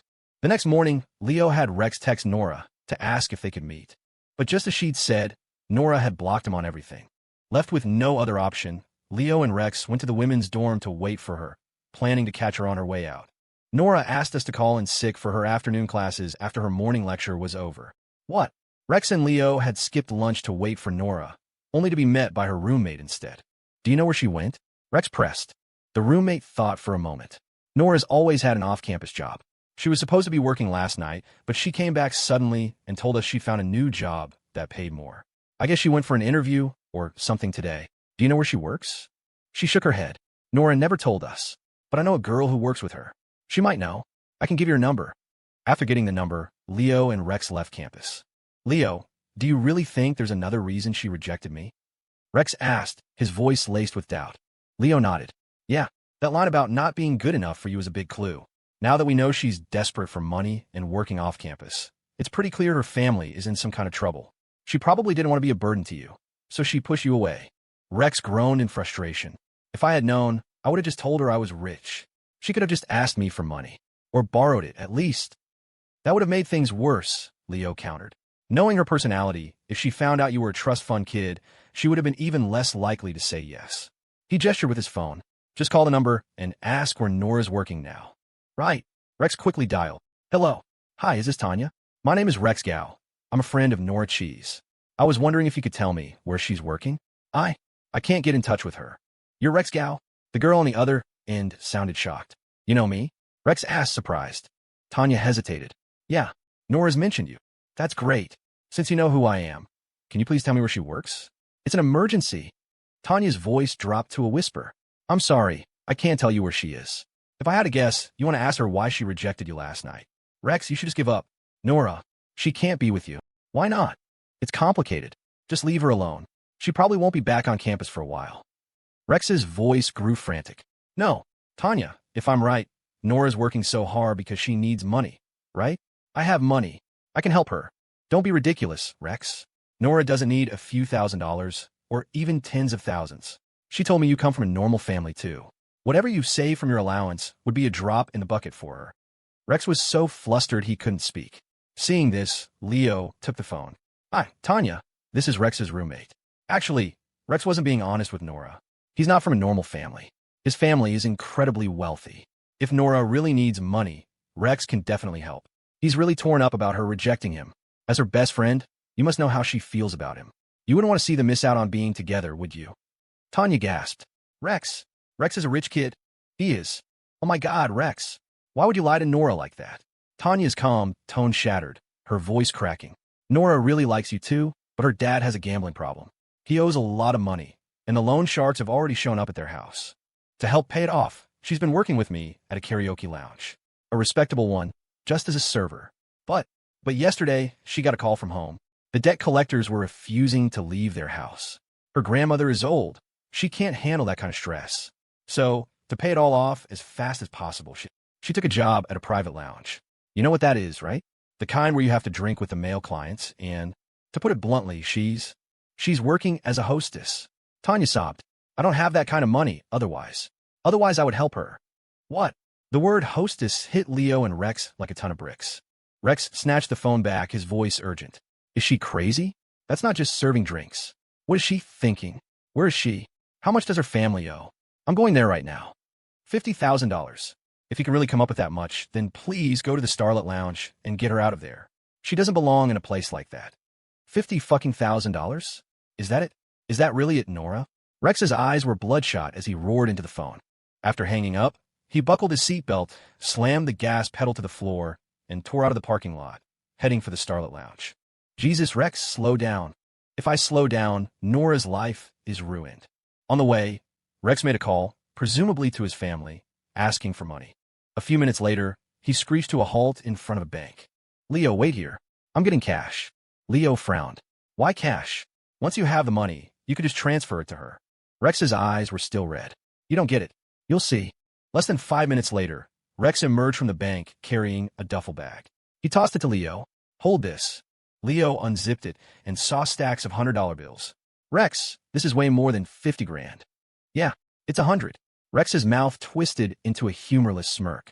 Tonight, your boy is about to play the high roller.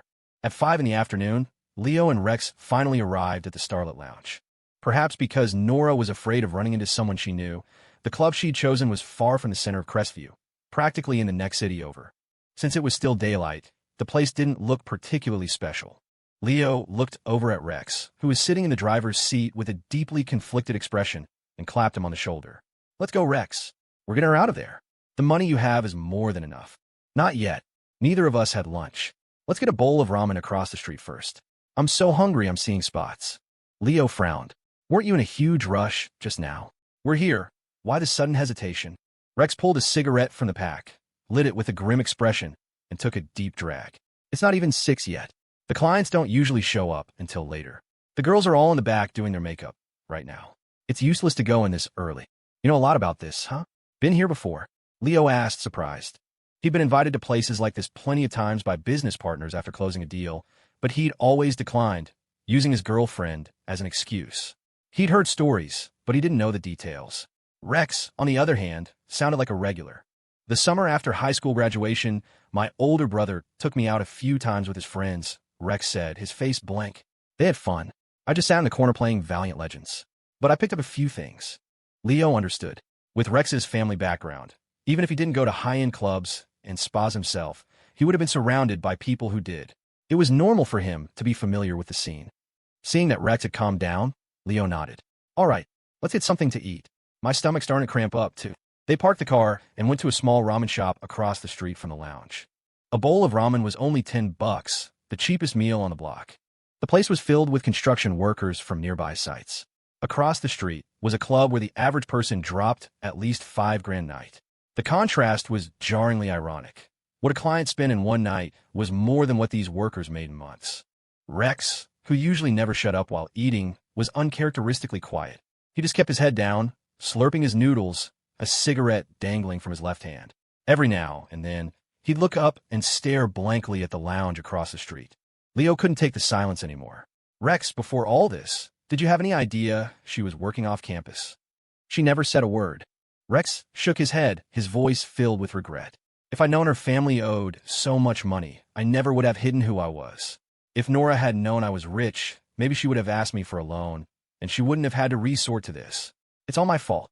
You can't say that. Leo snatched the half-smoked cigarette from Rex's hand, dropped it to the ground, and crushed it with a shoe. Let's be honest. If you had known from the beginning that Nora was working in a karaoke lounge, wouldn't you have judged her? Don't pretend you wouldn't. I know she was just a server at a regular place before, but think about it. If you heard some girl from our class was working at a KTV, your mind would immediately go to her being a hostess, right? That's just how society is. It's unfairly harsh on pretty girls. Even if she's just working a normal job. If she's attractive and working in a place with a mixed reputation like a KTV, people assume the worst. And second, if you had told Nora you were rich from the start, and she had asked you for tens of thousands of dollars, you probably would have immediately thought she was a gold digger, that she was only nice to you for your money. So, Nora had her reasons for keeping things from you, just like you had your reasons for keeping things from her. Rex's eyes went wide as he absorbed Leo's analysis. After a long moment, he sighed. Yeah, you're right.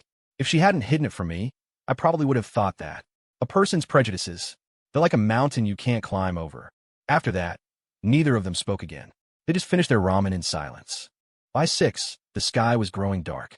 Just as Rex had predicted, luxury cars began pulling up to the starlit lounge, and groups of wealthy-looking men, arms slung over each other's shoulders, laughed as they walked inside. Rex stood up and lit another cigarette. Let's go, Leo. It's time. Wait. Leo didn't get up. He looked Rex straight in the eye. Before we go in, I have one more question. What is it? You know now that Nora's family is in debt because her dad's a gambling addict. He almost certainly owes money to loan sharks. And you know that a gambling addiction is damn near impossible to kick. If you pay off her family's debt this time, what happens when her dad starts gambling again? Are you going to keep bailing her out? If you're really going to save her from this, you have to be prepared to take full responsibility for her afterward. A girl who's been this desperate. Once you pull her out of the darkness, you become her entire world. She'll likely latch onto you for life. If you're not ready to commit to that, then you shouldn't go in there at all. Rex stared at Leo, stunned. Then his expression hardened into one of fierce resolve.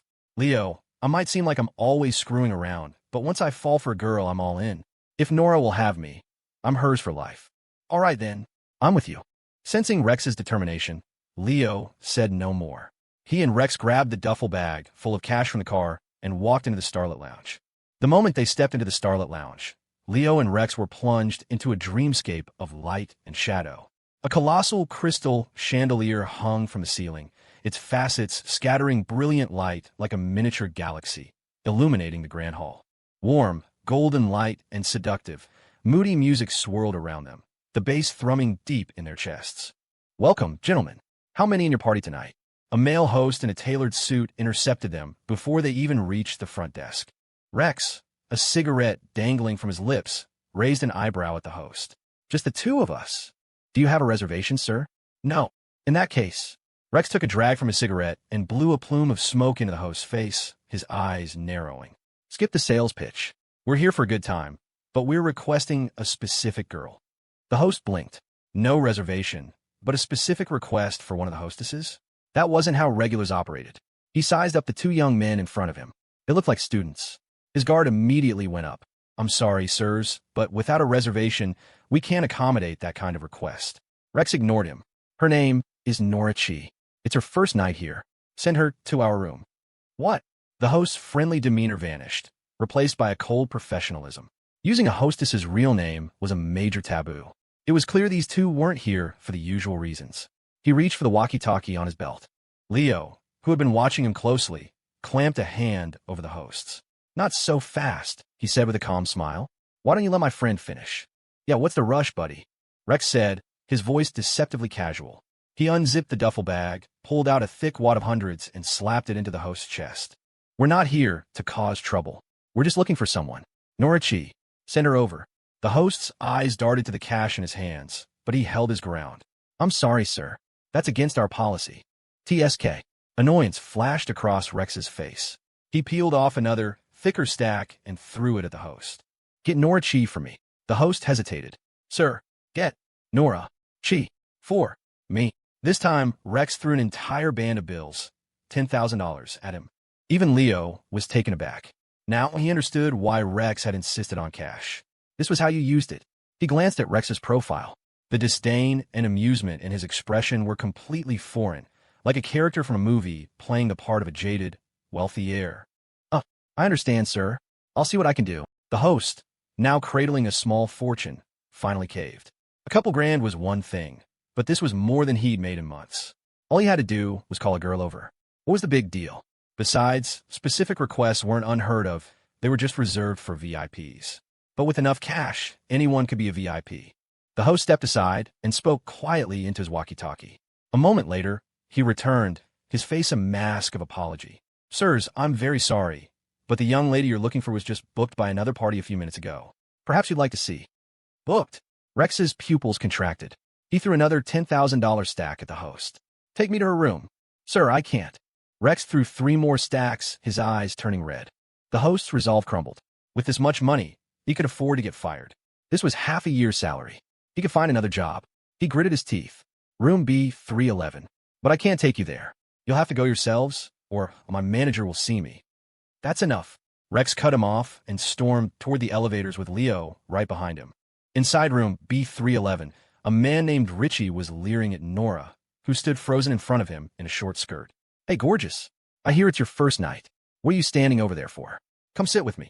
Nora clutched the hem of her skirt, her legs pressed tightly together, her body trembling with fear.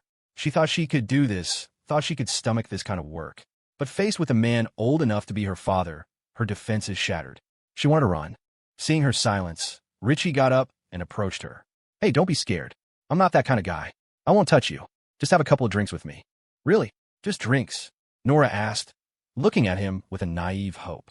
Her innocent eyes made Richie practically drool. Was she a virgin? He'd hit the jackpot. I never lie, he said, his voice slick with false sincerity. Just 2 drinks and maybe a hug. A hug? Nora gasped, her face paling. She instinctively took a step back, tears welling in her eyes. Realizing his mistake, Richie dropped the act. You're a hostess, aren't you? You can't let a client hug you? Let me be honest, I'm not just going to hug you. I'm going to do everything Before he could finish, the door to the room crashed open. The hell you are? 2 young men stood in the doorway. Nora and Richie stared, stunned. The moment Nora saw Rex, the tears she'd been holding back streamed down her face. Rex's heart clenched at the sight of the normally sweet and innocent Nora dressed up like this. His gaze hardened as he turned to Richie. He pulled several stacks of cash from the bag and threw them in Richie's face. This girl is with me now. You can get lost. Who the hell do you think you're talking to? You little punk. I called her first. You really think I need your chump change? Smack. Rex threw another few stacks at Richie's face, his expression cold. Get out. I make 20 grand a month. That was the last straw. Rex emptied the entire duffel bag onto the floor, the cash cascading around their feet. 20 grand a month is nothing, he sneered. I wouldn't even bother picking this garbage up off the floor. There's over 70 grand here. Take as much as you want. But this is the last time I'm telling you. Get out. Leo watched, his eyes wide. So this was what it meant to be rich. You really could do whatever you wanted, humiliate whoever you wanted. This was the real Rex Gao. Richie's eyes were glued to the sea of money on the floor. He finally realized he was dealing with a seriously powerful rich kid. Who else would throw this kind of money around? He hastily scooped up a few stacks, grabbed his jacket, and scurried out of the room. On his way out, he gave Rex a thumbs up. You win, kid. You're the man. Rex didn't even bother to look at him. He turned to Nora, who was sobbing, her makeup a mess. He took off his jacket and tied it around her waist, covering her exposed legs. Then he pulled out a cigarette, his hand shaking so badly he couldn't light it. He forced a smile, trying to look casual, but his trembling hands betrayed his inner turmoil. Finally, he gave up on the cigarette and looked at Nora, his voice cracking. Nora, was I cool just now? Yes. Nora sobbed, burying her face in Rex's chest. Her shoulders shook, but the trembling in her body had stopped. She was safe. Rex, caught off guard by her sudden embrace, froze. His hands hovered awkwardly in the air, unsure of what to do. He shot a desperate, pleading look at Leo. Leo just shrugged, giving him a you-run-your-own look before quietly retreating to a sofa in the corner of the room. Dropping tens of thousands of dollars like that. What girl wouldn't fall for it? He thought, smirking to himself. When it comes to flexing, Rex is in a league of his own. He could already picture it. Rex, back at the dorm, dramatically recounting the night's events to Felix and Ned, embellishing every detail, dropping that much cash to save the damsel in distress. Anyone would look cool doing that. 5 minutes later, Nora's sobs subsided. She pulled away from Rex, her makeup streaked, looking like a sad little kitten. She glanced at Leo on the sofa, then at the cash scattered across the floor, but she couldn't bring herself to look at Rex. After a long silence, she finally spoke, her voice barely a whisper. Rex, how did you find me here? I tried calling and texting, but you blocked me on everything. So I went to your door to wait for you. I ran into your roommate, and she gave me Tanya's number. Tanya told me where you were. Nora's eyes filled with tears again. Are you so disappointed in me? You never would have imagined that the Nora you liked would end up working in a place like this. Rex forced a smile. Hey, it's the classic story, right? The gambling dad, the sick mom, the sister in school, and you about to break. I have money. You don't have to force yourself to do this. He pulled a debit card from his pocket and held it out to her. There's another 100,000 on this card. It should be enough to pay off your family's debt. That much money. Nora's mouth fell open. She stared at him in disbelief. She had been shocked when he'd thrown stack after stack of cash at Richie, and when he'd dumped the entire bag on the floor, her whole worldview had been shattered. Now he was handing her a card with 100 grand on it. Was this the same Rex she knew? Her gaze shifted to Leo, and an idea seemed to click in her mind. Did you borrow all this from Leo? I can't take it. If I do, how will you ever pay him back? I know you're good friends, but that's so much money. I don't want to be the reason you two grow apart. Rex's eyes widened, and he looked at Leo, bewildered. Are you kidding me? After all that, she thinks I borrowed the money from Leo? Does my face just scream, not a rich kid? This is a new level of getting flexed on. Seeing the misunderstanding, Leo stood up. You got it wrong, Nora. Rex didn't borrow that money from me. It's all his own. Nora was stunned. Leo nodded with a wry smile. No doubt about it. It's his money. It has nothing to do with me. The truth is, Rex was hiding something from you, just like you were from him. A little white lie.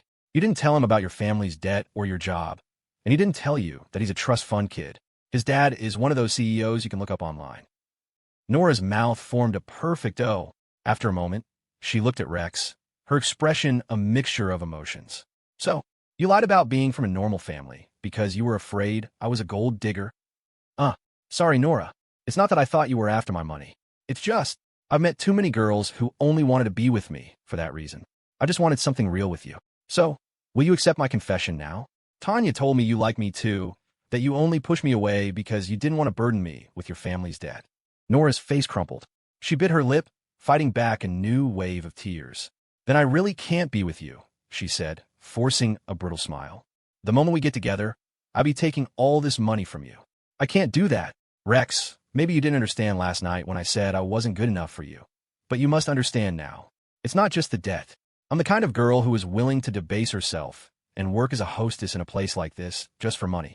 I'm really not good enough for you. She let out a self-deprecating laugh. Of course, if you want, you can always come here and request me. For you, I'd be willing to do all those things you guys like. Shut up. Rex's voice boomed through the room. He grabbed her hand and shoved the debit card into her pocket, his eyes red and his lips trembling. Don't you ever talk about yourself like that. You came to this place to protect your grandmother from those loan sharks. You are not, and never have been, a debased person. You have always been good enough for me. Only you are good enough for me. Take this money, and if it's not enough, I'll give you more. You don't have to be with me. You don't have to accept my confession, but you are never, ever coming back to a place like this to degrade yourself again." His voice cracked. "Even if I can't be with the girl I like, I can't stand to see her suffer for even a second." Nora was crying again, and Rex, the tough guy, finally let a tear fall. Seeing this, Leo knew it was his cue to leave. He clapped Rex on the shoulder and slipped out the door. He had a pretty good idea that Nora would end up accepting Rex's confession. As he stepped out of the room, he ran into the host who had shown them the way. "Yes, sir, is that gentleman? Is he all right? I saw the other client leave, and I was worried." Leo gave the host a long look, then reassured him. "Don't worry, the other guy left willingly. He won't be back to cause trouble. You don't have to worry about getting in trouble with your manager." The host's tense expression immediately relaxed. "Oh, good, good. Sir, would you like me to arrange another girl for you?" "No charge. The other gentleman paid more than enough." "And no thanks. I'm not interested in that sort of thing," Leo said with a wave. "But Nora won't be coming back to work here. We'll probably be leaving without checking with your manager. I assume you can handle that." "Of course, sir. I took the money. I'll take care of it. Since it was her first day, the manager probably won't give her a hard time about leaving." "Good. Then I'll leave it to you." To make sure things went smoothly, Leo transferred another $2,000 to the host. The host's eyes widened. "Sir, this. Use that to smooth things over with your manager. The money my friend gave you was for the room number. This is for something else. Business is business." With that, Leo headed for the elevator. Since starting Starfall, he'd learned a lot about how the world worked. When money needed to be spent, you spent it without hesitation. Even though the host had promised to handle it, Leo wanted to ensure there would be no blowback on Nora later. He stood outside the building, waiting for Rex and Nora. A few minutes later, his phone rang. It was Isabel. "Leo, where are you? You missed your afternoon classes, and I went to the office, but you weren't there." Leo suddenly remembered he hadn't checked in with her all afternoon. He'd been completely preoccupied with Rex and Nora. Sorry about that. Rex and I want to find Nora. Last night, He quickly explained everything that had happened. When he finished, Isabel's voice was laced with dissatisfaction. "If Rex has Nora, then what are you still doing in a place like that? Are you trying to find a hostess for yourself?" "Absolutely not," Leo said, horrified. "I'm already downstairs. You can probably hear the traffic, right? How do I know you don't have another girl in your arms, playing a recording on her phone?" Leo sucked in a sharp breath. His girlfriend was getting seriously jealous. He hung up and immediately sent her a video call request. "See? Look, I'm really standing downstairs. There are absolutely no other girls in my arms." He held the phone up to his face and spun in a circle to prove he was outside the lounge. "Oh, good boy," Isabel said, her lips curling into a small, satisfied smile. As Leo looked at her on the screen, he realized she was sitting in his office at Starfall. "You're still at my office?" "MHM. You weren't answering my texts all afternoon, so I figured you were busy with work. I bought you some pork rib soup so you could have it when you were done. I didn't know you were off finding other girls with Rex." "Ahem." Leo coughed awkwardly. "Rex, Nora, and I should be back in about an hour. Why don't you wait for me at the office? I can come straight there. I'd love some of that soup." Isabel shook her head. "No, I'm hungry. I'm going home to eat." "Oh, okay. Well, make sure Miles drives you. I'll see you back on campus later." MHM. After the call ended, Leo stood there, feeling a little dejected. He thought for a moment, then hailed a cab. "CPI, please." That's not exactly close," the driver said. "On the meter, it'll be close to $30. "I know. Meter's fine," Leo said, waving it off. He had originally planned to wait for Rex and Nora, but he'd changed his mind. Regardless of whether they got together or not, it would be awkward for him to ride back with them. If they were a new couple, he'd be a third wheel. If she'd rejected him again, the car ride would be excruciatingly silent. After weighing his options, he decided to take a cab and just sent Rex a text. "Hey, I'm heading back to campus first." An hour later, the taxi pulled up to the main gate of CPI. Leo paid and got out, walking quickly toward the campus. He hadn't gone more than a few steps when he saw Isabel walking toward him, carrying a thermos. "Huh, what are you doing here?" he asked, surprised. "Bringing you your soup." Isabel squinted, holding up the thermos and shaking it in front of his face. She then put on a pitiful expression. "The girls at the lounge won't bring you soup, Only your Isabel will." Leo's face flushed beet red at her teasing tone. He quickly covered her mouth with his hand. "Shoo, keep your voice down. People will think I actually went to a lounge." "But you did go," Isabel said, blinking innocently up at him. Leo was speechless. He stammered for a moment before finally surrendering. "I promise it won't happen again. Even if there's a good reason, I'll find a way not to go myself." "Really? Really? Well, it's Friday. Come back to the Maplewood with me. I'm in a mood to play some little games." Leo's breath hitched. He narrowed his eyes. Are you sure you just want to play games on the computer? Isabel mirrored his expression, then giggled. Not sure. We'll see when we get there. After Leo finished the pork rib soup, he and Isabel had Miles drive them back to the Maplewood. As they neared the apartment complex, Isabel spoke up. Miles, you can stay in the apartment across the street tonight. I'll arrange a room for you. Oh, and no, that's all right, ma'am. I could just go home. It's no trouble. That building is where Lester and the other security personnel used to stay. We rent a few units there. They shared rooms, but I'll get you a private one.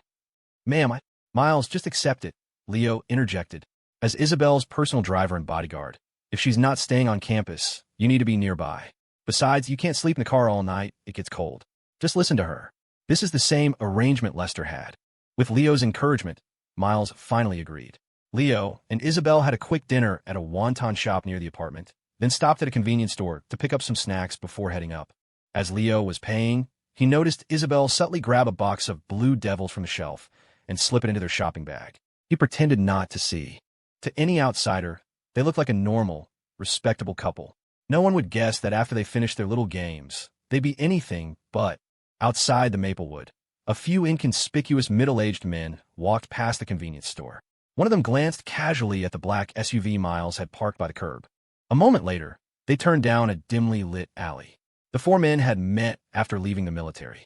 They had tried to open a barbecue joint together, but they knew nothing about running a business and lost a lot of money. With no other skills, they'd been drifting from one odd job to another.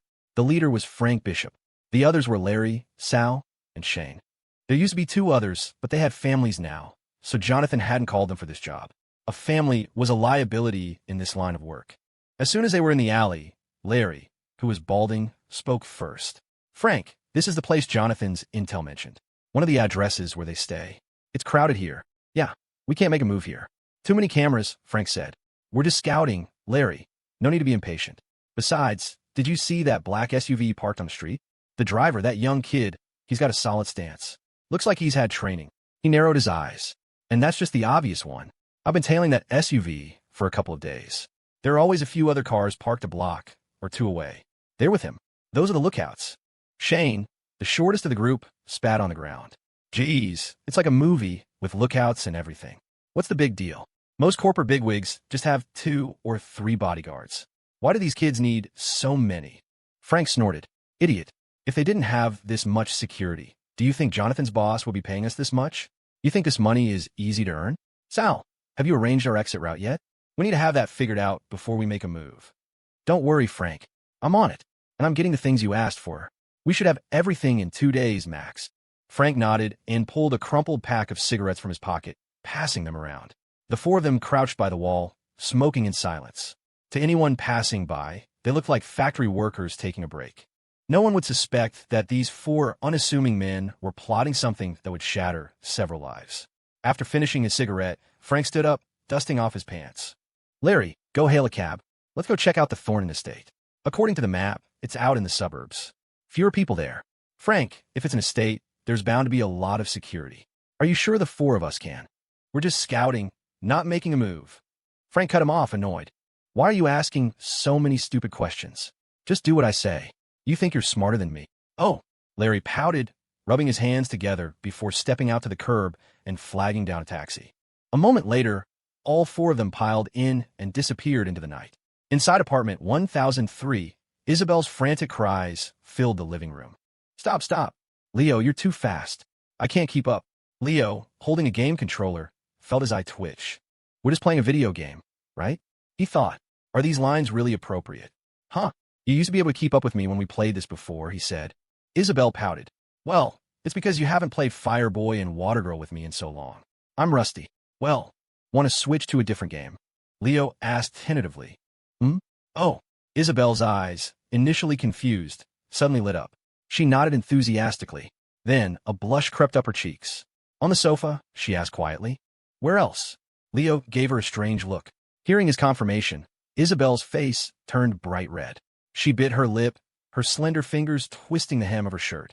After a moment's hesitation, she whispered, Okay then, and got up to draw the curtains and turn off the living room lights. Now, the only illumination came from the faint glow of the projector screen. She was just about to lift her shirt when she turned and saw that Leo had already started up Bleach Versus. Naruto and was waving her over excitedly. Hey, what are you doing standing over there? Come on. A large question mark seemed to appear over Isabel's head. I thought you said we were playing a different game. Leo nodded. Yeah, we are. We're not playing Fire Boy and Water Girl anymore. We're playing Bleach versus. Naruto, what did you think we were going to play? Seeing the teasing, mischievous smile on his face, Isabel finally realized he was messing with her. She wrinkled her nose, kicked off her slippers, and threw one at him. Leo Jaeger, you're a terrible person. Seeing that she was genuinely getting angry, Leo burst out laughing. He put down the controller. I'm just kidding, he said with a wicked grin. The sofa's too small. Anyway, the bedroom is much better. Then, without warning, he slipped one arm under her shoulders and the other under her knees, lifting her into his arms and carrying her toward the bedroom.